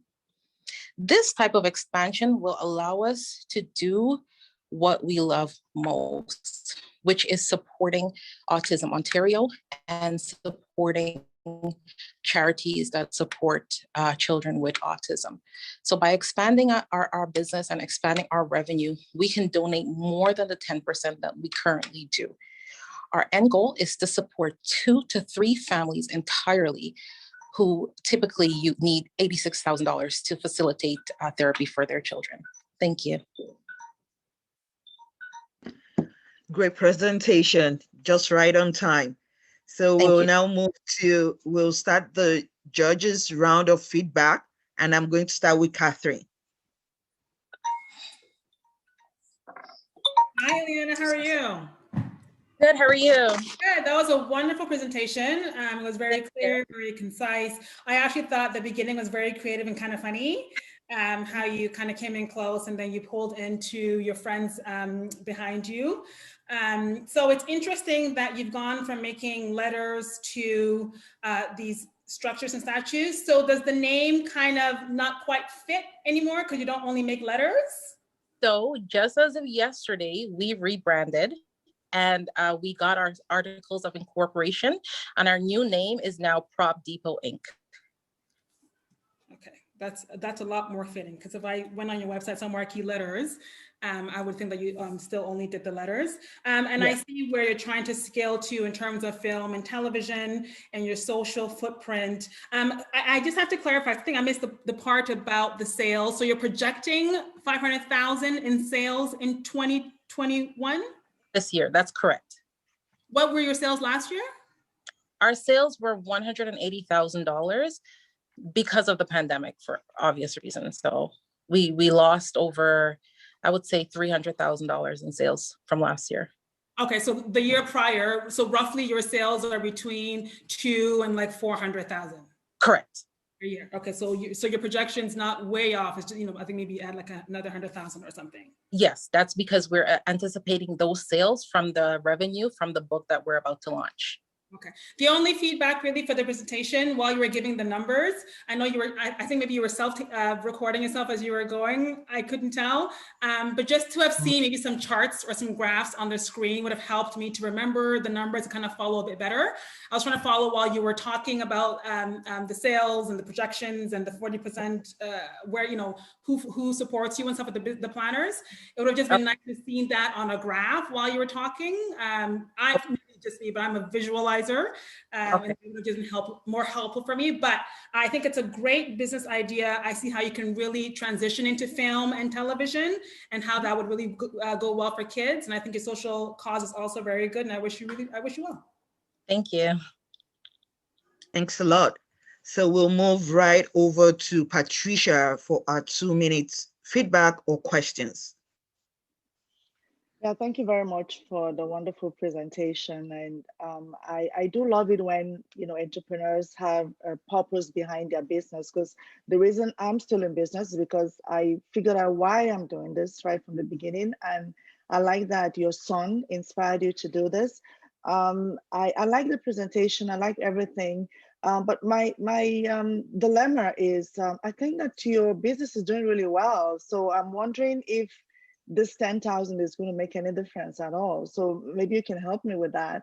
Because I found myself in situations where I'm kind of applying for some sudden funding, and then I realized, wait a minute, I should be giving out this funding, not applying for this. So that's a little dilemma for me. And then I wanted to find out if online sale is going to be easy for you, especially with, I think it's bulky. I don't know how much it weighs, especially being that it's wood.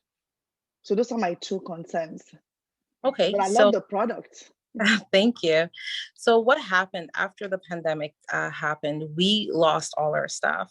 So some of the services that we once offered, I now need training to be able to continue offering those services to our customers.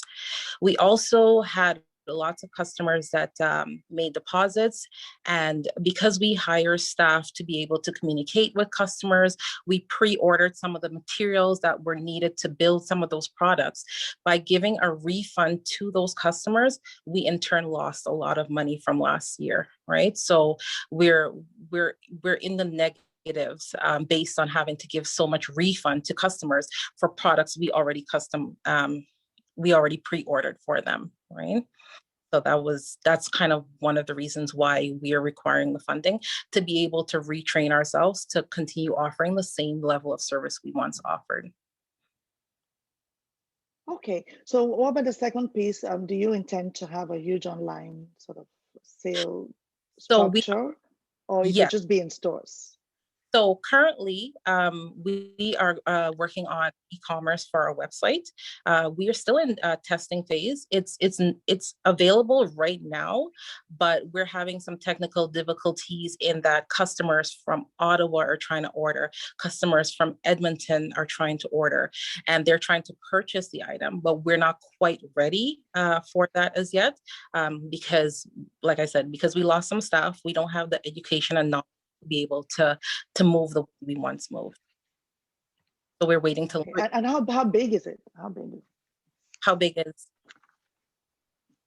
the piece? I know you said 7 feet tall, right? But in terms of the weight. What?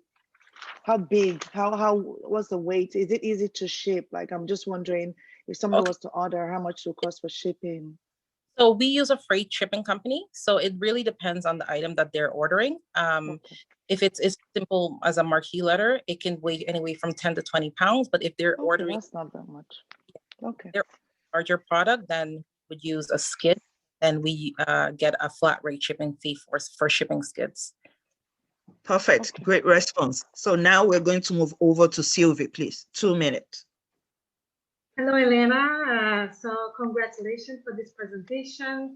I love the mission with the autism, and I really love this the presentation. You mentioned that you lost almost 75% of your revenues. 2020 has been really difficult on the business with the pandemic. So, and you mentioned that you're looking to grow to $500,000 for this year. I just want to know, how will you be doing it in this new COVID life? What is your strategy for growing the business, knowing that with the COVID makes, all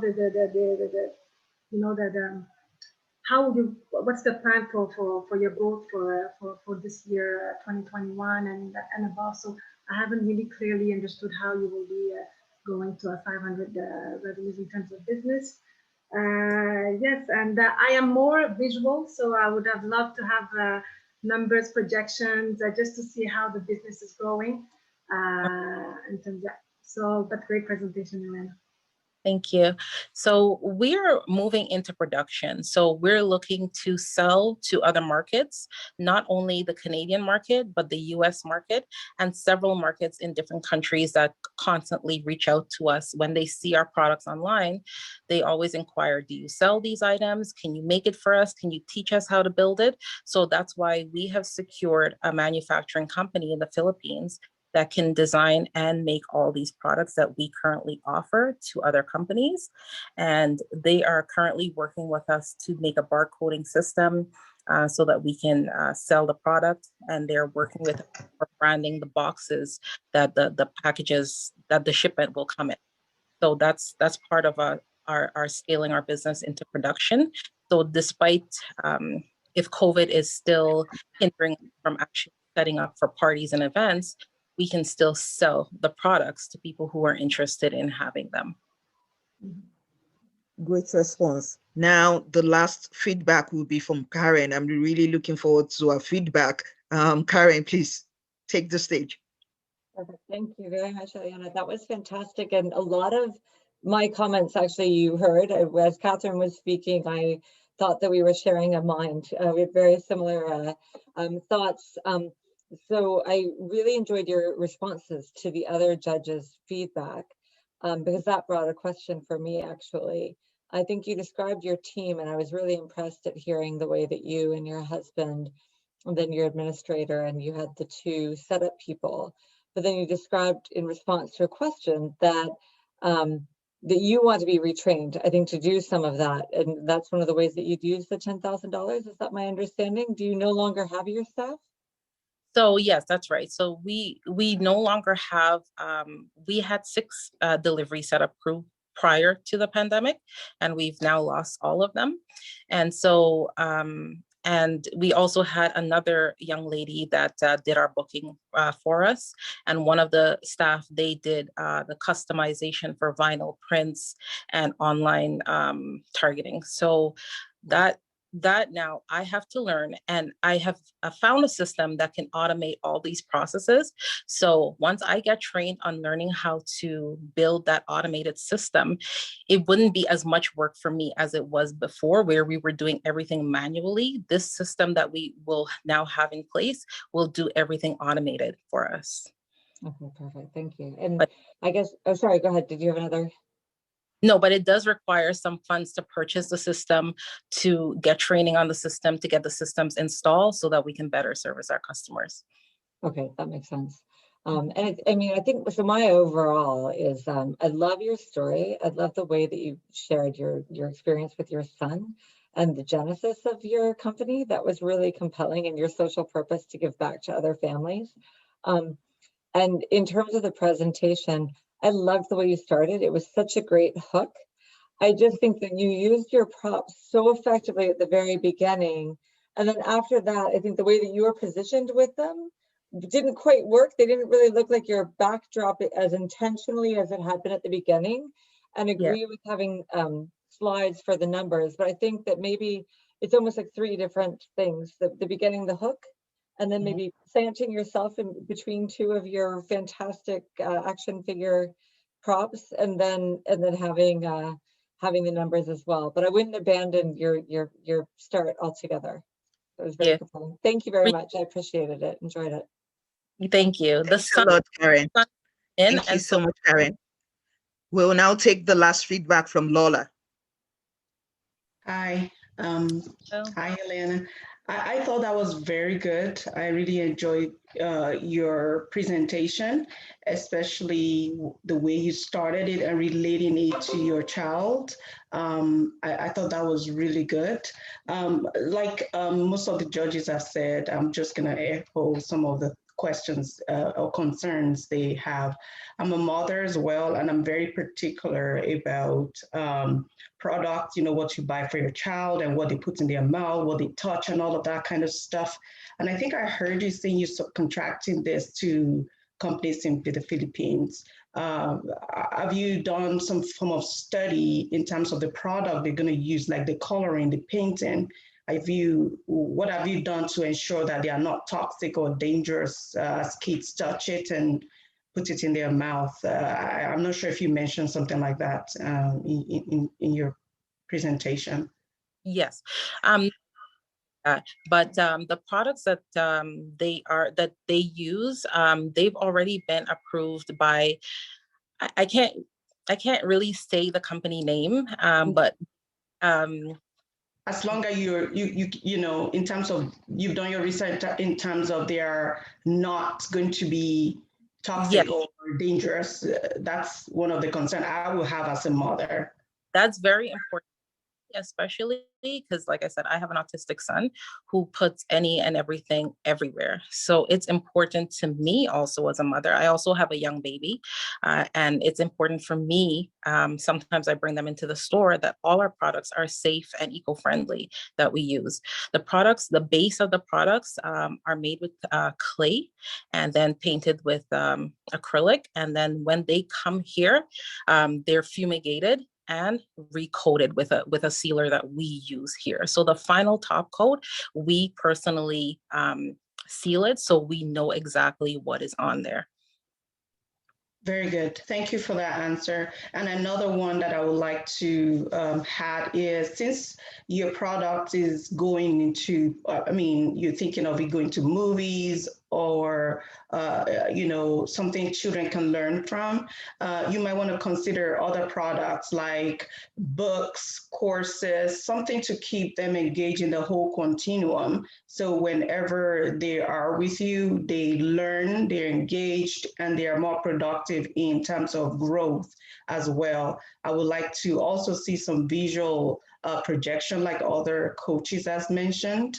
I think it's good. You just want to consider other products. So even if people don't, they can't buy the product in real terms, they can still read from you. They can watch things from you in terms of indirect services. Not everybody will want a bulky thing. And you want to consider insurance as well when you ship to different countries.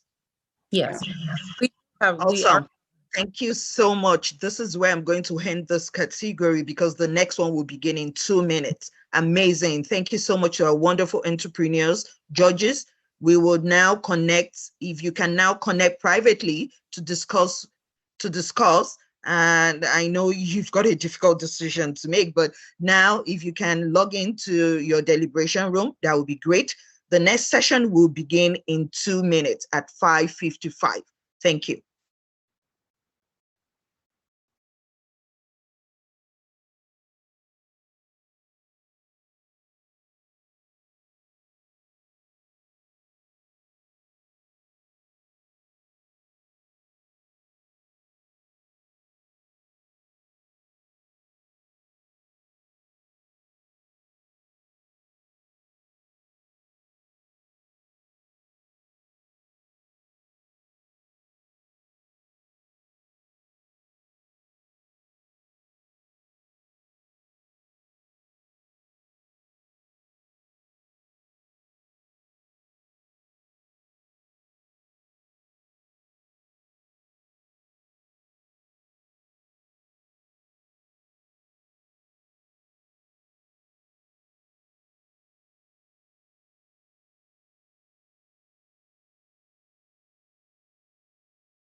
Welcome back, everyone. We are now at our final category, COVID-19 Pivot Innovation, which is for a business at any stage of development that has made a remarkable pivot during the COVID-19 pandemic to modify, So this is for businesses at any stage of development that has made a remarkable pivot during the COVID-19 pandemic to modify their business model, provide new services, and or tap into new markets. Our entrepreneurs will be Abba Motley, Kadesha Powell, and Stacy Martin. After each of the pitches, there will be time for our esteemed judges to share feedbacks. And our judges are Dr. Yvonne Kango, founder, Breakers Health; Raluca Lupo, accounts manager, BDC; Michael Pinnock, treasurer at the BBPA. Our next judge is Dorothy Brewer. I'm sorry, Dorothy Brewer, PDGF Fondatrice. You know what? I'll skip that. And when she's making her feedback, she could let us know which organization. Donna Wawin, who is the CEO of the Fairway Group. Again, for French participation, please select the interpretation button at the bottom right of your screen and choose the French translation option. All three pitches for this category will be delivered in English. So I would ask that we get started. Let's begin with Abba Motley. Abba, are you ready? Yes, I'm ready. Perfect. Please take the stage. Thank you. 4 generations of women are the backbone of the Chimère personal care brand. It began with my great-grandmother Margaret back in the Caribbean. She passed down by word of mouth some of her Caribbean beauty regimes, like using cucumber peel on the face to refresh and tone the skin, and fresh aloe and egg whites in face mask. 35 years ago, my grandmother Merle, who was a hairdresser and esthetician, urged my mother Cheryl, a biochemist, to leave her job and make natural products for us, the people of the Caribbean. She took the leap and started Chimère. My name is Dr. Abba Motley, and I grew up in the business. From a young age, I was nicknamed the little boss, helping my mom with trade shows and manufacturing to aesthetics and management. I continue the legacy today, expanding the Caribbean reach internationally. Those women instilled in me a business acumen, but also the importance of building and supporting community in the business. As someone who grew up using the products, until I moved to Canada for university, I was unaware of the lack of availability and accessibility of natural beauty products for people of color. I could not see representation in the advertising, and many of the products that were marketed contained a lot of ingredients that I was unsure of. The result, I would purchase something unsure on how it would work for my skin. So the next time I went to Trinidad, I made sure I stockpiled on my products. 22 years later, the market has made little progress. Currently, people of color make up 22% of Canada's population, and by 2036, it is expected that this figure will rise to 40%. Yet this percentage is not reflected in the variety and availability of products seen today. African Americans are projected to spend $1.5 trillion in 2021 on personal care products. This is because Black consumers continue to make the switch from general products to those that specifically cater to them. The market is there, but the awareness is needed. Chimère has been making products in the Caribbean for 35 years, and this represents a great testing ground due to the diverse population of various skin tones and hair types. Our family makes through the Chimère brand over 60 products for skin, body, and hair, a trifactor in personal care. We not only understand this market, we live it. Our brand upholds inclusivity, community, and ingredient simplicity, while leaving behind a legacy of environmental sustainability. I opened my first of 2 Chimère spa locations in Kingston in 2013 and the second in 2018. The spas were a great vessel to introduce the Chimère products to this new market through our services. This is the manner that we sold our products as a business. It was a customer directly through our brick and mortar spa locations. We had a website, but it was just to display our spa menu and for people to buy gift vouchers for services. When COVID hit, we had to switch gears. We started to actively market our products online in Kingston with at-home product boxes, curating a spa experience that we would bring home. Some examples of the boxes were facial in a box, a manicure in a box, a maskne box. And in keeping with our sustainability mandate, we used bamboo boxes to package them. These packages struck a chord, especially during COVID, because people are yearning for some respite and self-care, and we were able to provide that. As an example, one client, Sue, a single mom who had recently moved to Kingston, sent us this message. She said, "I, like many people, have been coping with full-time work and partial childcare. The kindness and patience you had with me in my order was incredible. Then I tried your products. They are amazing. Even after one use, my curls are 1,000 times improved. My dry lips feel so much better and my face feels clean and refreshed. I am so impressed, I told all my friends."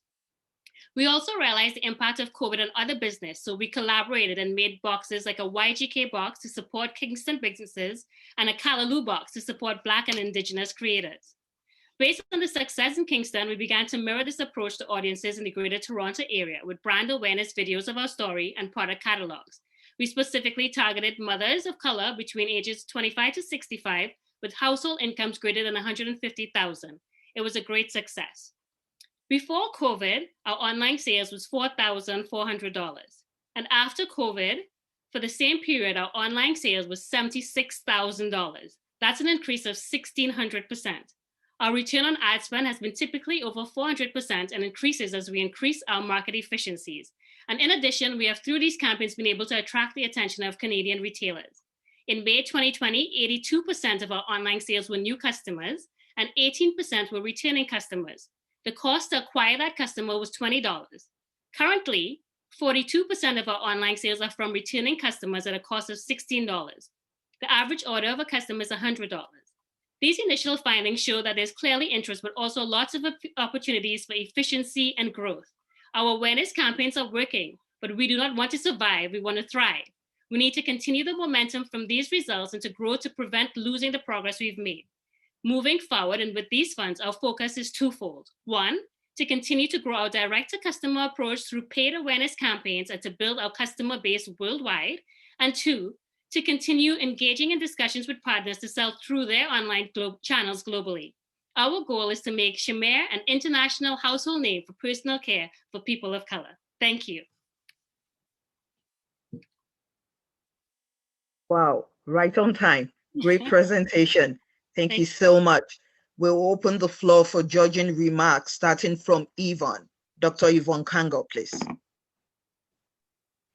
Okay. Hi, Abba. Great presentation. Thank you. Okay. So I really like how you have, like it's something that stemmed from the family, your grandma and your mom. And it's a natural beauty product for Blacks. What I want to find out is, how do you stand out from the rest of other people out there who have natural beauty products? That's one question I have. And then the second one was, you did mention that you targeted people with an income more than 160,000. What happens to those who don't have that much money? So Yeah, otherwise, it was a great presentation. Thank you. Thank you. So for the first part of the question, what makes us stand out is that we have been doing this. We have been living this for 35 years and we have the data that backs it up. We know that our product works. We use ingredients that are natural, that use Caribbean-inspired ingredients, and that's what makes us different. It's a family thing, the story behind it, that is a continuation and a multi-generational business of Black women who have continued to bring something forward, and that it's not new, and that there is then agency to the product, that it works, and that we can bring that there. And with respect to what we use in terms of giving the pitch of who we would be marketing to, over the past year, we were able to get data that was geofenced based on where we were able to sell online. From that data, we were able to get Prism profiles of who it is that were buying our products. And that was the profile that we used to mirror, because we were able to see that this is a target market that would be accessible to that was resonating with our online sales and the marketing that we were given. And so we can't go broad, and just based on the data, we started with what we knew was working, and that is why we were sticking with that, because it was producing the results of that 400% return on ad spend. Thank you very much. You're welcome. Great presentation, well needed. Thank you. Thank you, Dr. Yvonne, for that feedback. Over to Raluca. Hi, it was a great presentation. I love that you're using natural products. That's something I love to do. I just wanted to ask you, do you plan to target other markets, or is it mainly for the Black women? Or we also tried to target. So as I said, we got that geo fence data, so we were able to see our top 3. The first one was a multicultural one that is specifically for families of mixed race and that type of thing. But also we had a big baby boomers market, and we also had a big country living market. And so we used those groups, and those would be the people that we were targeting, and we will use that and replicate and see through market efficiency. So based on our return on ad spend and kind of how it progresses, we would be able to fine tune that market so that we can see where it is fitting in or not, and then make discretionary decisions based on that. Because we have limited funds, right? So you have to be strategic with where we're spending it. And so if we know this is where it is right now, as we build it up, that's where we're going to put the dollars in. Perfect. Thank you. You're welcome. Awesome response. Now we'll move to getting our feedback from Michael. Michael, are you here?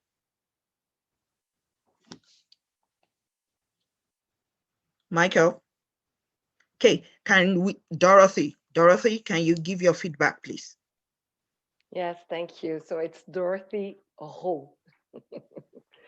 So Abba, I really like your presentation. It was very, I like your energy. I felt it. I don't know if it's the wall, but I felt it. And I like also that the fact that you're using also natural product, because I'm allergic to everything that is preservative agent. But also I like the fact that you mentioned that your packages was using with natural materials like bamboos. And so for me, again, thanks. For me to see that you have also this ecology conscience. Well, it shows a lot for me. Now, what I would like to know is, I went to your website, everything is perfect. And you say that you're going to try to be, your market to be more international. As you know, even if you talk about Black woman, there's also the Francophone woman. So I went on your website and everything is in English. And I think that with a great product that you have, you should not neglect it to make sure that it will be translated also in French, because here in Canada, it's bilingual, but that will open you more to worldwide, knowing that the Francophone market, only in Africa, it's more than 2,000 million people, 200 million people, but also here in Quebec or even in Canada, I think that you will be able to reach more Black women if you're thinking about international. So my question was, you said a little bit, but I would like to hear you more about that. What would you do with the prize that you will be winning? So a couple of good points that I can touch on. So our actual products have both French and English on it, but we started, as I said, our main business was the spa. So obviously with COVID, we had 17 employees who were face-to-face, and then all of a sudden that was gone. And so the funds were limited. So we leveraged like digital media grants that we were able to do a website, but translation costs are fairly expensive. So it is the intention to have it not only in French, but also in Spanish and Mandarin, but that just takes time and money. And so I think as we continue to build up that market, we would be able to address those issues. But our products itself do have both English and French on them.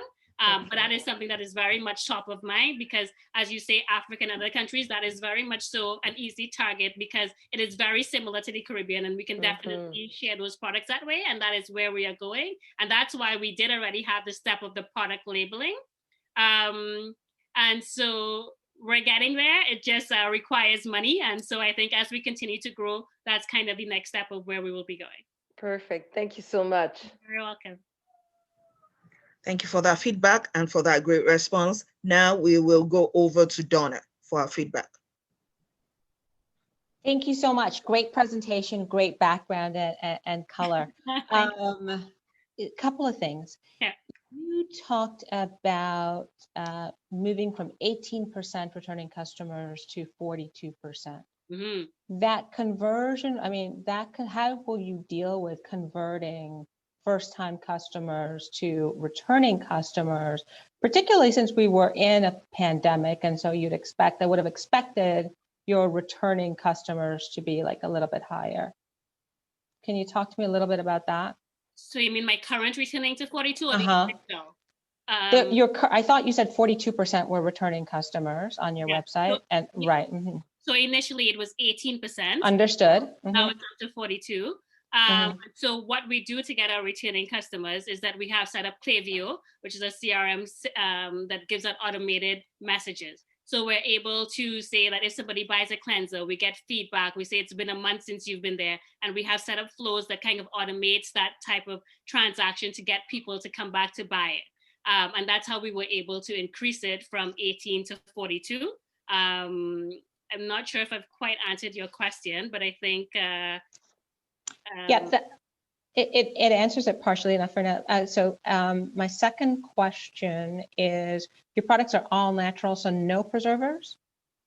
We have in some of them plant-based preservatives because there's oil and water, and so you must have something, but they're natural and they're EU compliant natural preservatives. Part of the challenge is our products are still made in Trinidad and then we ship them up here, and so there's no real certifying body that we can do that. But the end goal of this is that we want to have a factory in Canada, and so that would allow us to make sure that we have some of those regulations there. But for now, that is what it is. Okay. And my final question is this, and it goes back to the $160,000 sort of being I think that's a family income. That's sort of your sweet spot right now. So that's high for Canada. When you go globally, doesn't that price you out of a lot of markets because it's like a luxury brand once you move outside of Canada?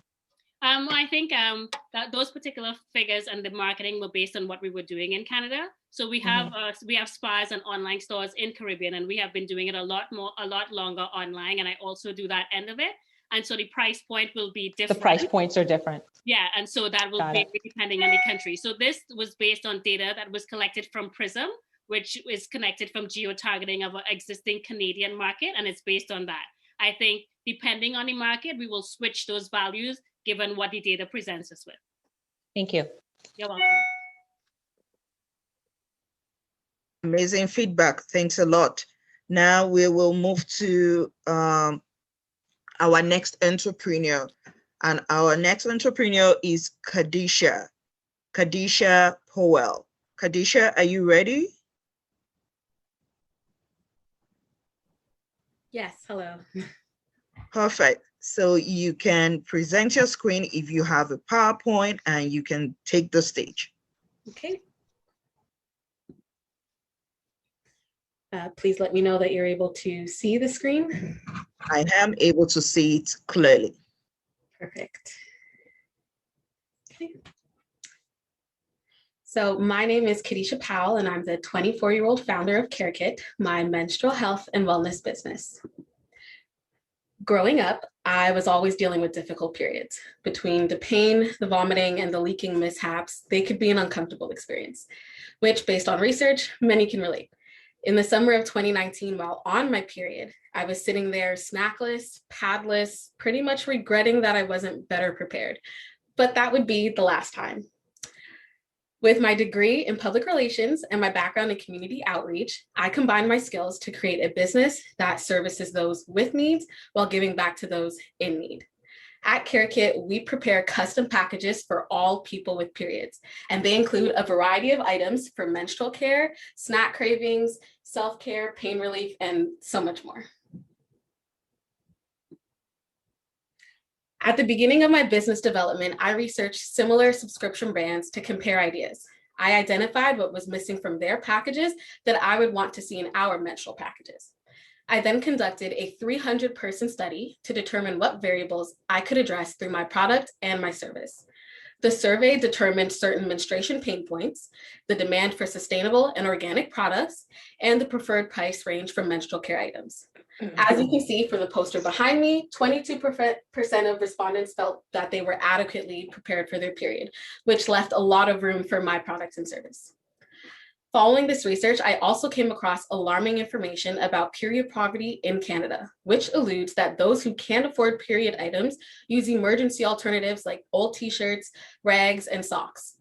Since we are committed to eliminating the barrier for access to period products, we donate 10% of every sale to homeless shelters in Toronto. Customers can visit our site to stay updated on our growing contributions. It's necessary that our customers feel that purchasing our kit is a valuable experience. Thus, we focus our impact around 3 C's: custom, comfort, and convenience. Custom, we created a questionnaire that allows customers to form their perfect kit. Comfort, we offer a variety of menstrual and wellness products and treats. Convenience, customers can select local contactless delivery or shipping to arrive right in time for their cycle. Affordability is also a key component of our structure. We purchase our inventory through wholesale manufacturers like Canadian Superstore and then sell them at an affordable price. In 2020, we had to elevate our focus to what you could suggest is our 4th C, COVID. During the quarantine and difficult times, it was our goal to make every customer feel unique and appreciated through the experience. Now with every kit, they can expect a handwritten card, free personalized samples, and overall aesthetically pleasing packaging. We also added a therapeutic element to the kit by collaborating with a Canadian Black female-owned company. In an effort to stand out from our competitors, we hired a freelancer to help us decorate the surface with wax imitating items. So here I have s'mores, so you can see I have chocolate bars, marshmallows, and graham cracker shavings. We hit our major milestone with these candles when we sold out over the holidays.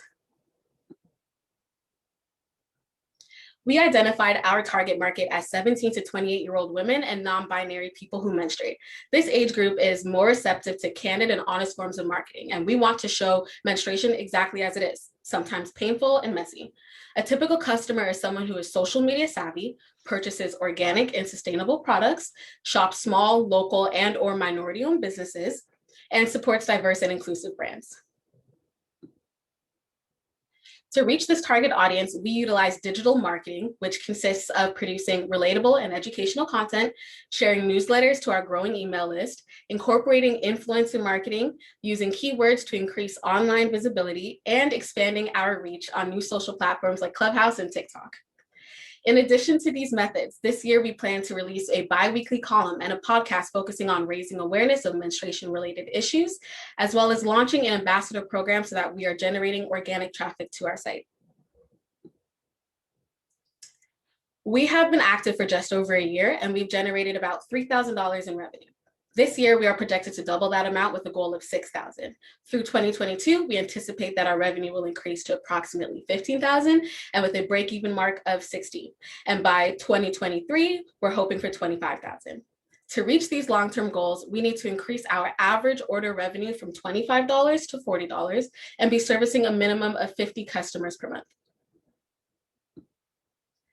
We plan on securing each benchmark by frequently adapting our growth and marketing strategy. We look forward to expanding our brand with leak-proof menstrual underwear, boxers, and briefs, and lavender and CBD-infused pain relief creams. Over the next 3 years, I aim to employ 2 to 3 staff to support our business growth, and then I can transition to running CareKit at a full-time capacity. In essence, CareKit is an access point for tangible menstrual care items and intangible resources. Our platform invokes a period-positive environment where everyone can feel comfortable engaging in wholesome conversation. As the first business owner in my family, I'm learning as CareKit grows, and there's so much that I want to do. This is just the beginning. Thank you for your time.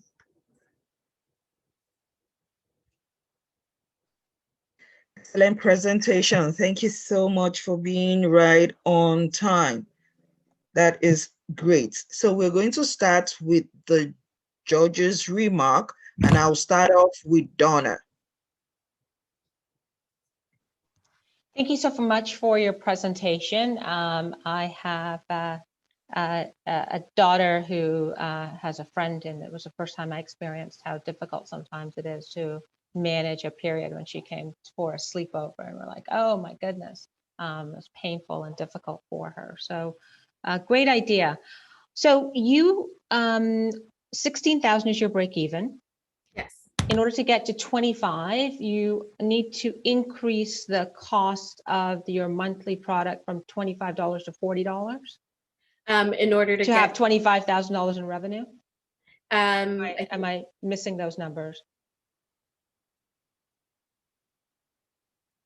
Do you have a plan to increase the cost, the monthly cost of your product?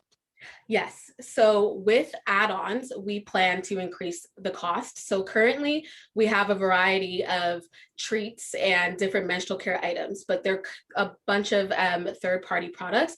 We'll be releasing our own line of different organic washes and creams, skincare products. We're going to branch out into different markets.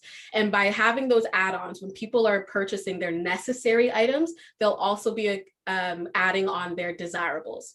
So through the questionnaire process on our site, it brings you from tampons and pads and takes you all the way to, do you want to add on snacks? Do you want to add on skincare and different things like that? And we're projecting that through those add-ons, we're going to keep increasing the average cost per customer, and they'll just enjoy getting all these items per month. So you're increasing, sorry, and this is my just misunderstanding. So you're increasing the average spend per customer with the add-ons? Yes. And you're increasing that from 25 to 40? Yes. And do you need that increase to meet your next target of $25,000? Yes. Okay. And your customers are 17 to 28?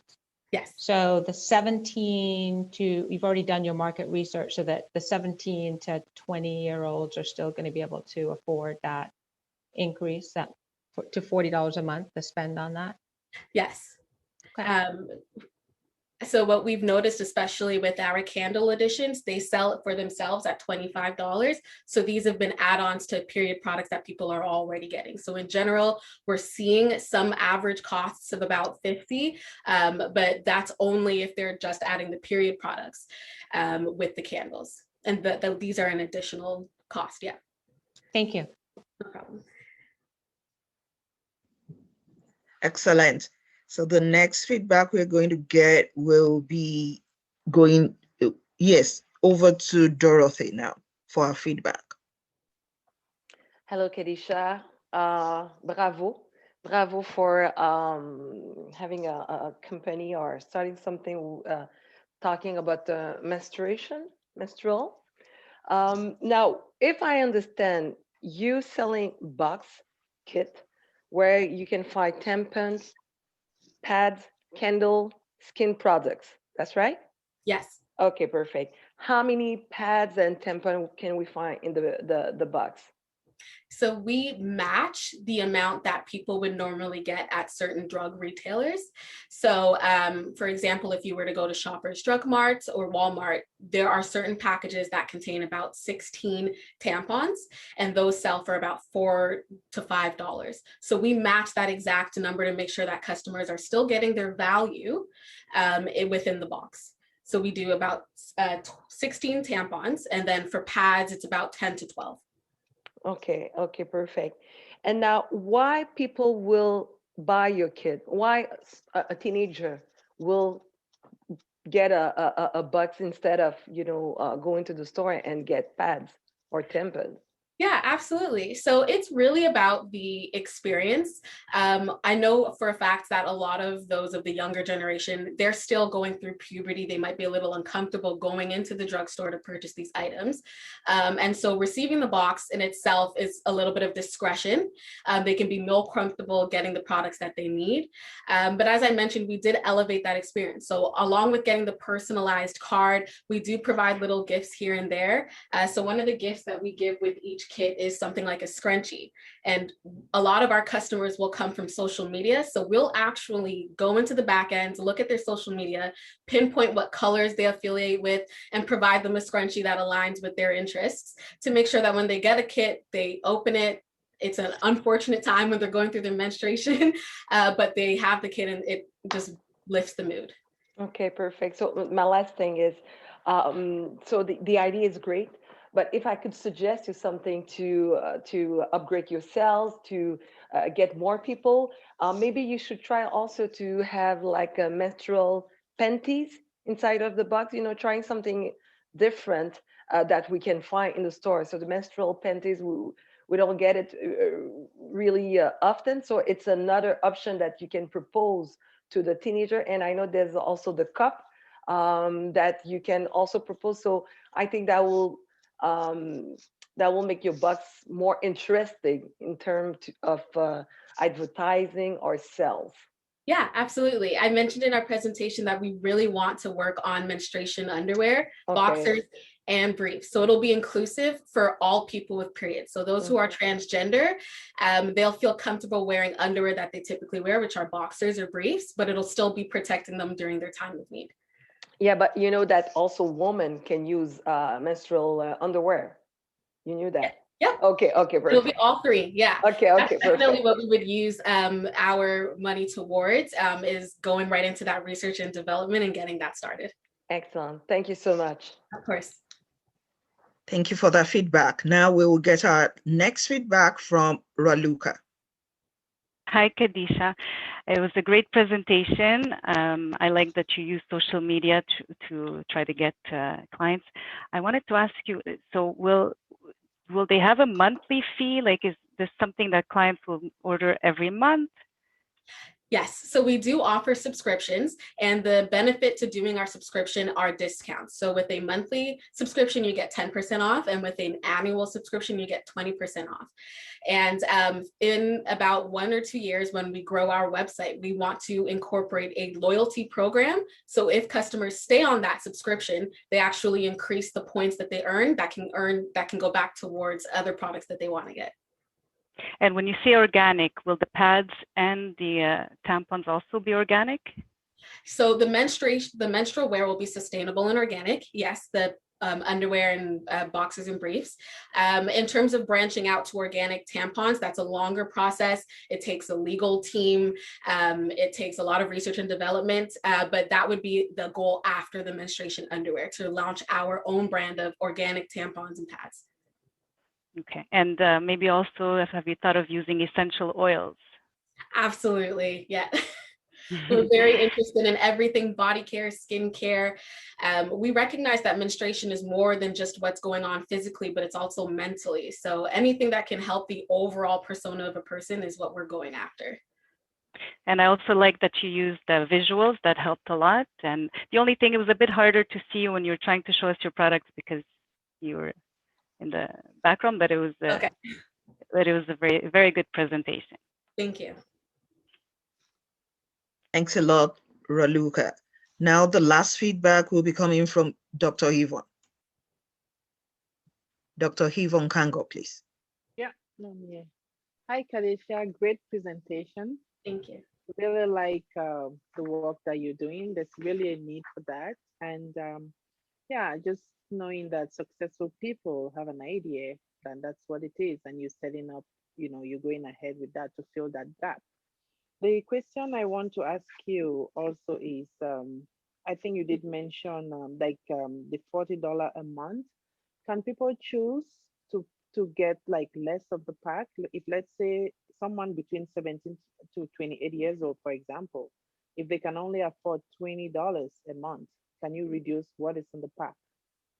Yes. So last year, we initially launched 3 different columns for our pricing strategy. We gained feedback from those that said that a lot of what they wanted to pick just did not fall into those columns. So we removed that altogether. And our questionnaire allows you to add any product that you want, and that's it. So if you just wanted to add 1 pack of tampons, that's all you would get, and it would add on a subscription basis. So every month you can go back and choose to take items off, add items back on, increase what you want, decrease. It's completely up to the customer.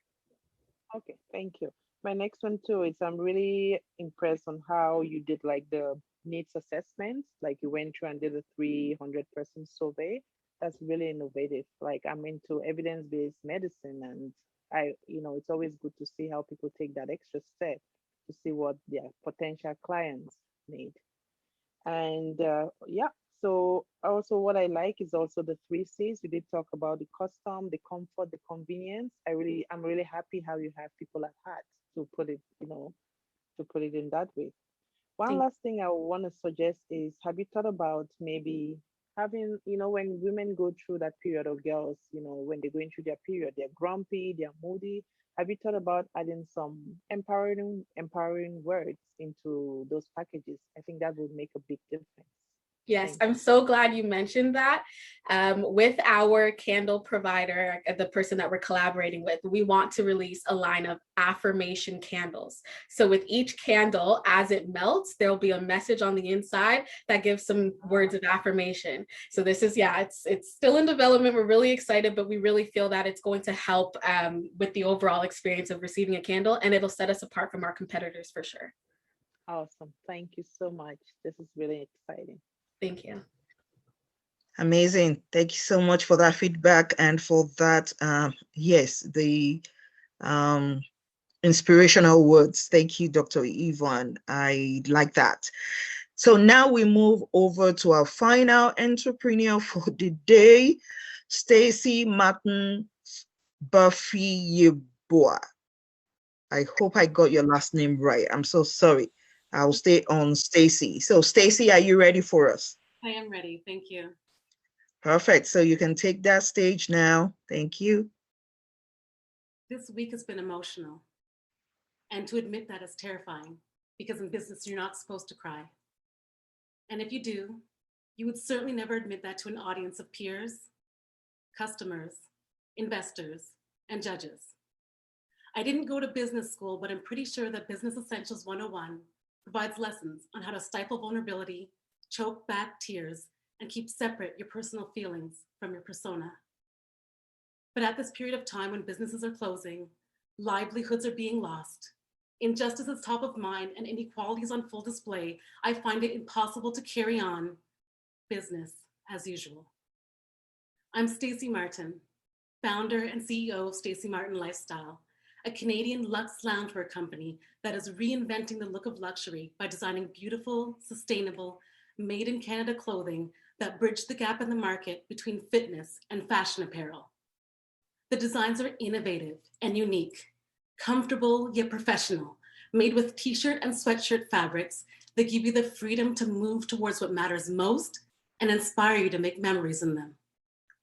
In 2020, prior to COVID, I rebranded the business with a goal of expansion.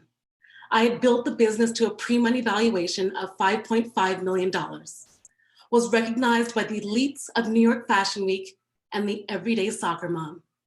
I was ready to take off. Scaling would be simple. Identify all the challenges in the fashion industry and build a brand to solve them. Brick and mortar stores closing, disposable garments poisoning our planet, unethical manufacturing practices running rampant, comfort and style being at odds, and systemic racism stifling creativity and standing in the way of opportunity. Stacy Martin Lifestyle would be the solution. But COVID-19 had other plans. Overnight, all of my revenue streams were cut off. My storefront temporarily closed its doors. Trade shows, wholesales, fashion shows, and all other revenue streams came to a screeching halt. Everything that I had worked for had slipped from within my grasp. Like many other entrepreneurs, I felt like giving up. And then add to that the racial injustice and the constant images of the Black and brown bodies abused and discarded, I was paralyzed. Mustering the ingenuity required to keep my business afloat and the emotional strength to cope with the racial injustice, I had a moment of clarity. I saw my purpose. I had to pivot, but my pivot had to be more than just a strategy to grow the business. It also had to include my yearning to affect meaningful change. To put things into perspective, remember when I said I had been emotional? Well, the reason for it on the surface seems so trivial. 6 days ago, a Black business professional coached me on this very pitch. And until 6 days ago, I have never been taught or coached by a professional who looked like me. Why is this significant? Well, just imagine being in business for 15 years, arriving at this point without ever having seen representation of yourself. When you look at my competition, the top media-supported, industry-recognized Canadian fashion labels, Lululemon, Lolé, Aritzia, Canada Goose, and Rudsack, not one of their leaders is the same race or gender as me. So 6 days ago, when I saw my reflection, I cried. I felt the power of representation. So powerful that I chose to be free with you today. This is not just about scaling my business that will, on a multinational level, counter the problems of fashion. It's about opening the doors to other diverse leaders and uplifting a community in such a way that by the time I'm mentoring another minority business leader, nobody is surprised by the color of my skin, nor are they moved to tears. I have my work cut out for me. With only 14% of major fashion brands being run by a female executive and less than 0.5% of Black female entrepreneurs receiving venture capital funding, I have come to terms with being at a disadvantage, but I'm not discouraged. As crazy Just as so it you know, sounds, your 6 minutes. this pandemic has pushed my expansion. The timing for all the social unrest and injustice has fueled my desire to make this so much bigger and beautiful than just luxurious clothing. Not having easy access to capital will not stop my dreams. I'm raising $1 million from community equity crowdfunding, and the proceeds will be used to hire staff, increase inventory, marketing, and build a 70% online sales strategy that will give Stacey Martin Lifestyle the chance to stand beside the competition and the $30 billion Canadian fashion industry. Clothing is so much more than something you wear. Clothing can transform the way you feel, move, and interact with the world around you. Clothing can capture a feeling and propel your imagination. Remember where you wore me. Thank you. Wow, I love the last statement. Remember me when you wear me. Thank you so much, Stacey. We will hear feedback from Dr. Yvonne.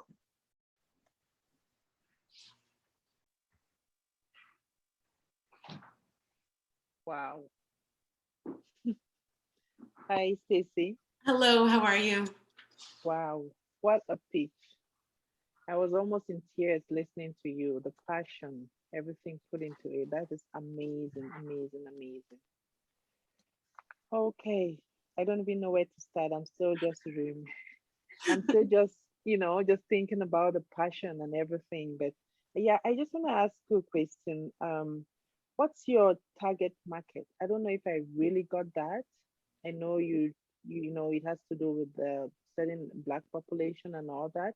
But what's like the age group? Maybe I missed that. Yeah, our age range for the target market is right now it's predominantly women, and it's between the ages of 30 and 45 are our predominant customers at the moment. We are looking at pushing that as well upwards because we know a lot of people 55 years to 65 years are also shopping quite a bit, and we will start another line that's for the younger demographic as well. Oh, okay, thank you. And so how are you different? What is unique about your products? The uniqueness is that first of all, it's all sustainable. So all the fabric is custom milled. We have the fabric milled here in Canada. So we work with different mills in Toronto, Montreal, and Vancouver. The fabric is made from bamboo fabrics, eucalyptus fiber, organic cotton, and it's designed to be bridging the gap between fitness and fashion clothing.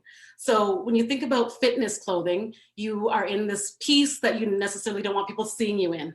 Or you're in fashion clothing, they don't always use the most fabrics that feel comfortable on your bodies. So we've blended the pieces together so that you're in kind of fitness fabrics, but fashion designs. So for instance, the dress that I have on today and the mannequins in the back, I'm gonna put this down so you can see me. This dress is made out of an organic t-shirt fabric. And so it's tailored in a nice business kind of dress looking, but it feels really comfortable. I feel that every time that if your body can exude the feeling that you feel, you look better in your clothing than just having something that's strength, like that you're feeling that you're tied up in, or that the fabric doesn't breathe with your skin. Oh, okay, thank you. Last one, is it, did you say it's environmental friendly? Like, Yes, all eco-friendly. Yes, all the pieces are eco-friendly and they're all sustainable. Awesome, thank you very much. Thank Looking you. forward to seeing what you will become. Congratulations. Thank you. Thank you. Thanks, Yvonne. Over to Raluca. Hi, a very captivating presentation.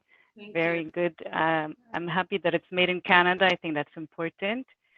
So it's just, you didn't have a chance to really talk about, I guess you haven't started yet, the projection of the sales, how you plan to target the market. I know you're going to do some marketing. I suppose a lot you're going to invest online. How do you plan to scale the brand? So we're right now doing an equity crowdfunding. We're raising $1 million to provide, to be able to scale the brand.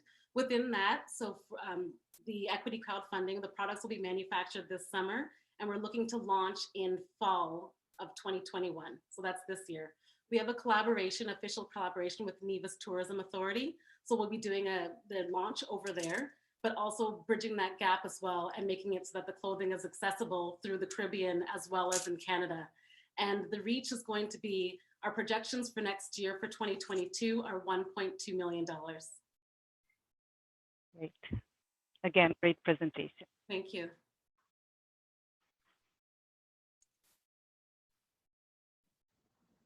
Excellent. So the next feedback will be coming from Dorothy. Hello, Stacy. Hi. Hi.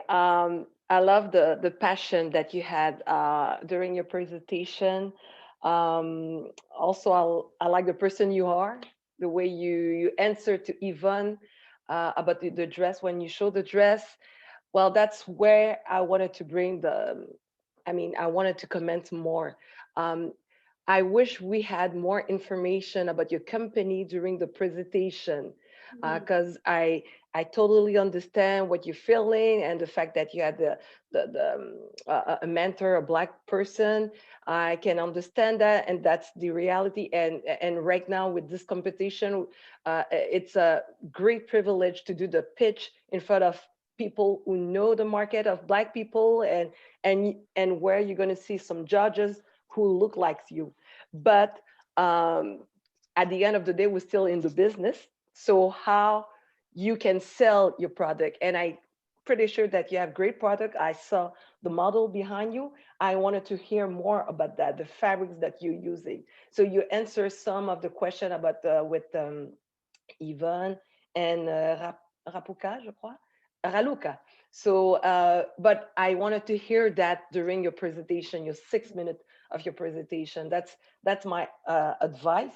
And so more about the market, the sales, your financial projection, and I'm interested to know more about your clothing. You say it's fitness, it's comfortable, I can see myself wearing your clothes, but sell me more. You gave me a taste, but you leave me on my, I'm still starving. Tu m'as laissé sur ma faim. So that's my advice. Next time, focus a little bit more about your business, and I'm pretty sure that you're gonna kick out, because, like I say, we can feel your passion.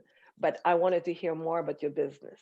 Yeah, I decided I have 2 pitch decks, one that I run for business professionals only.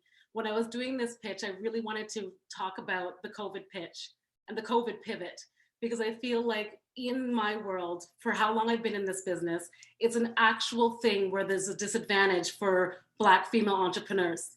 And so I felt like, yes, I have my pitch deck. I actually asked if I can submit that to the judges, because the pitch deck has all the information of the projections. We made $1 million in sales. We have our projections of what our 3-year plan is. But right now is really about the information that we're at a disservice with 0.5% of women, Black women getting equity crowdfunding, we can't actually get to that next level. Not saying that it doesn't matter what the product is, but the product, if we can't get to that next level, it's doing us a disservice, just because we can't, that pivot that I realized really has to be known and identified. And so that's why I've made the pitch that way. Okay. Well, thank you. Thanks. Excellent. Thanks a lot. So the last feedback we'll be getting today from this category will be from Donna. So thank you so much. I agree with everything everyone has said about you were quite passionate. I'm now actually curious about your pushback on the feedback that you should have told us a little bit more about your business. So I'm not going to ask those questions because I've now heard the pushback. I do have a question though about your price point, because I mean that certainly didn't come through. I have your age, 30 to 45. I frankly have no idea what it means when you say it. Well, it's stuff that feels comfortable, but I think you needed a little bit more about that fitness and fashion. And this was a pitch for your business. And again, well, let me ask, what is the price point? Our price point it ranges. So between $100 and $250 is the average median for each product. And who's your customer? Our customer, aside from age, who's your customer? Yeah, she's an affluent woman, generally a woman, and she normally has 2 to 3 children is our average price point. Women who are having young children, we seem to have a lot of that sort of customer. And we also have a lot of people who are also retirees. Affluent means what? That they have an income of 50,000 to 100,000 is the average median. Okay, thank you so much. Thank you.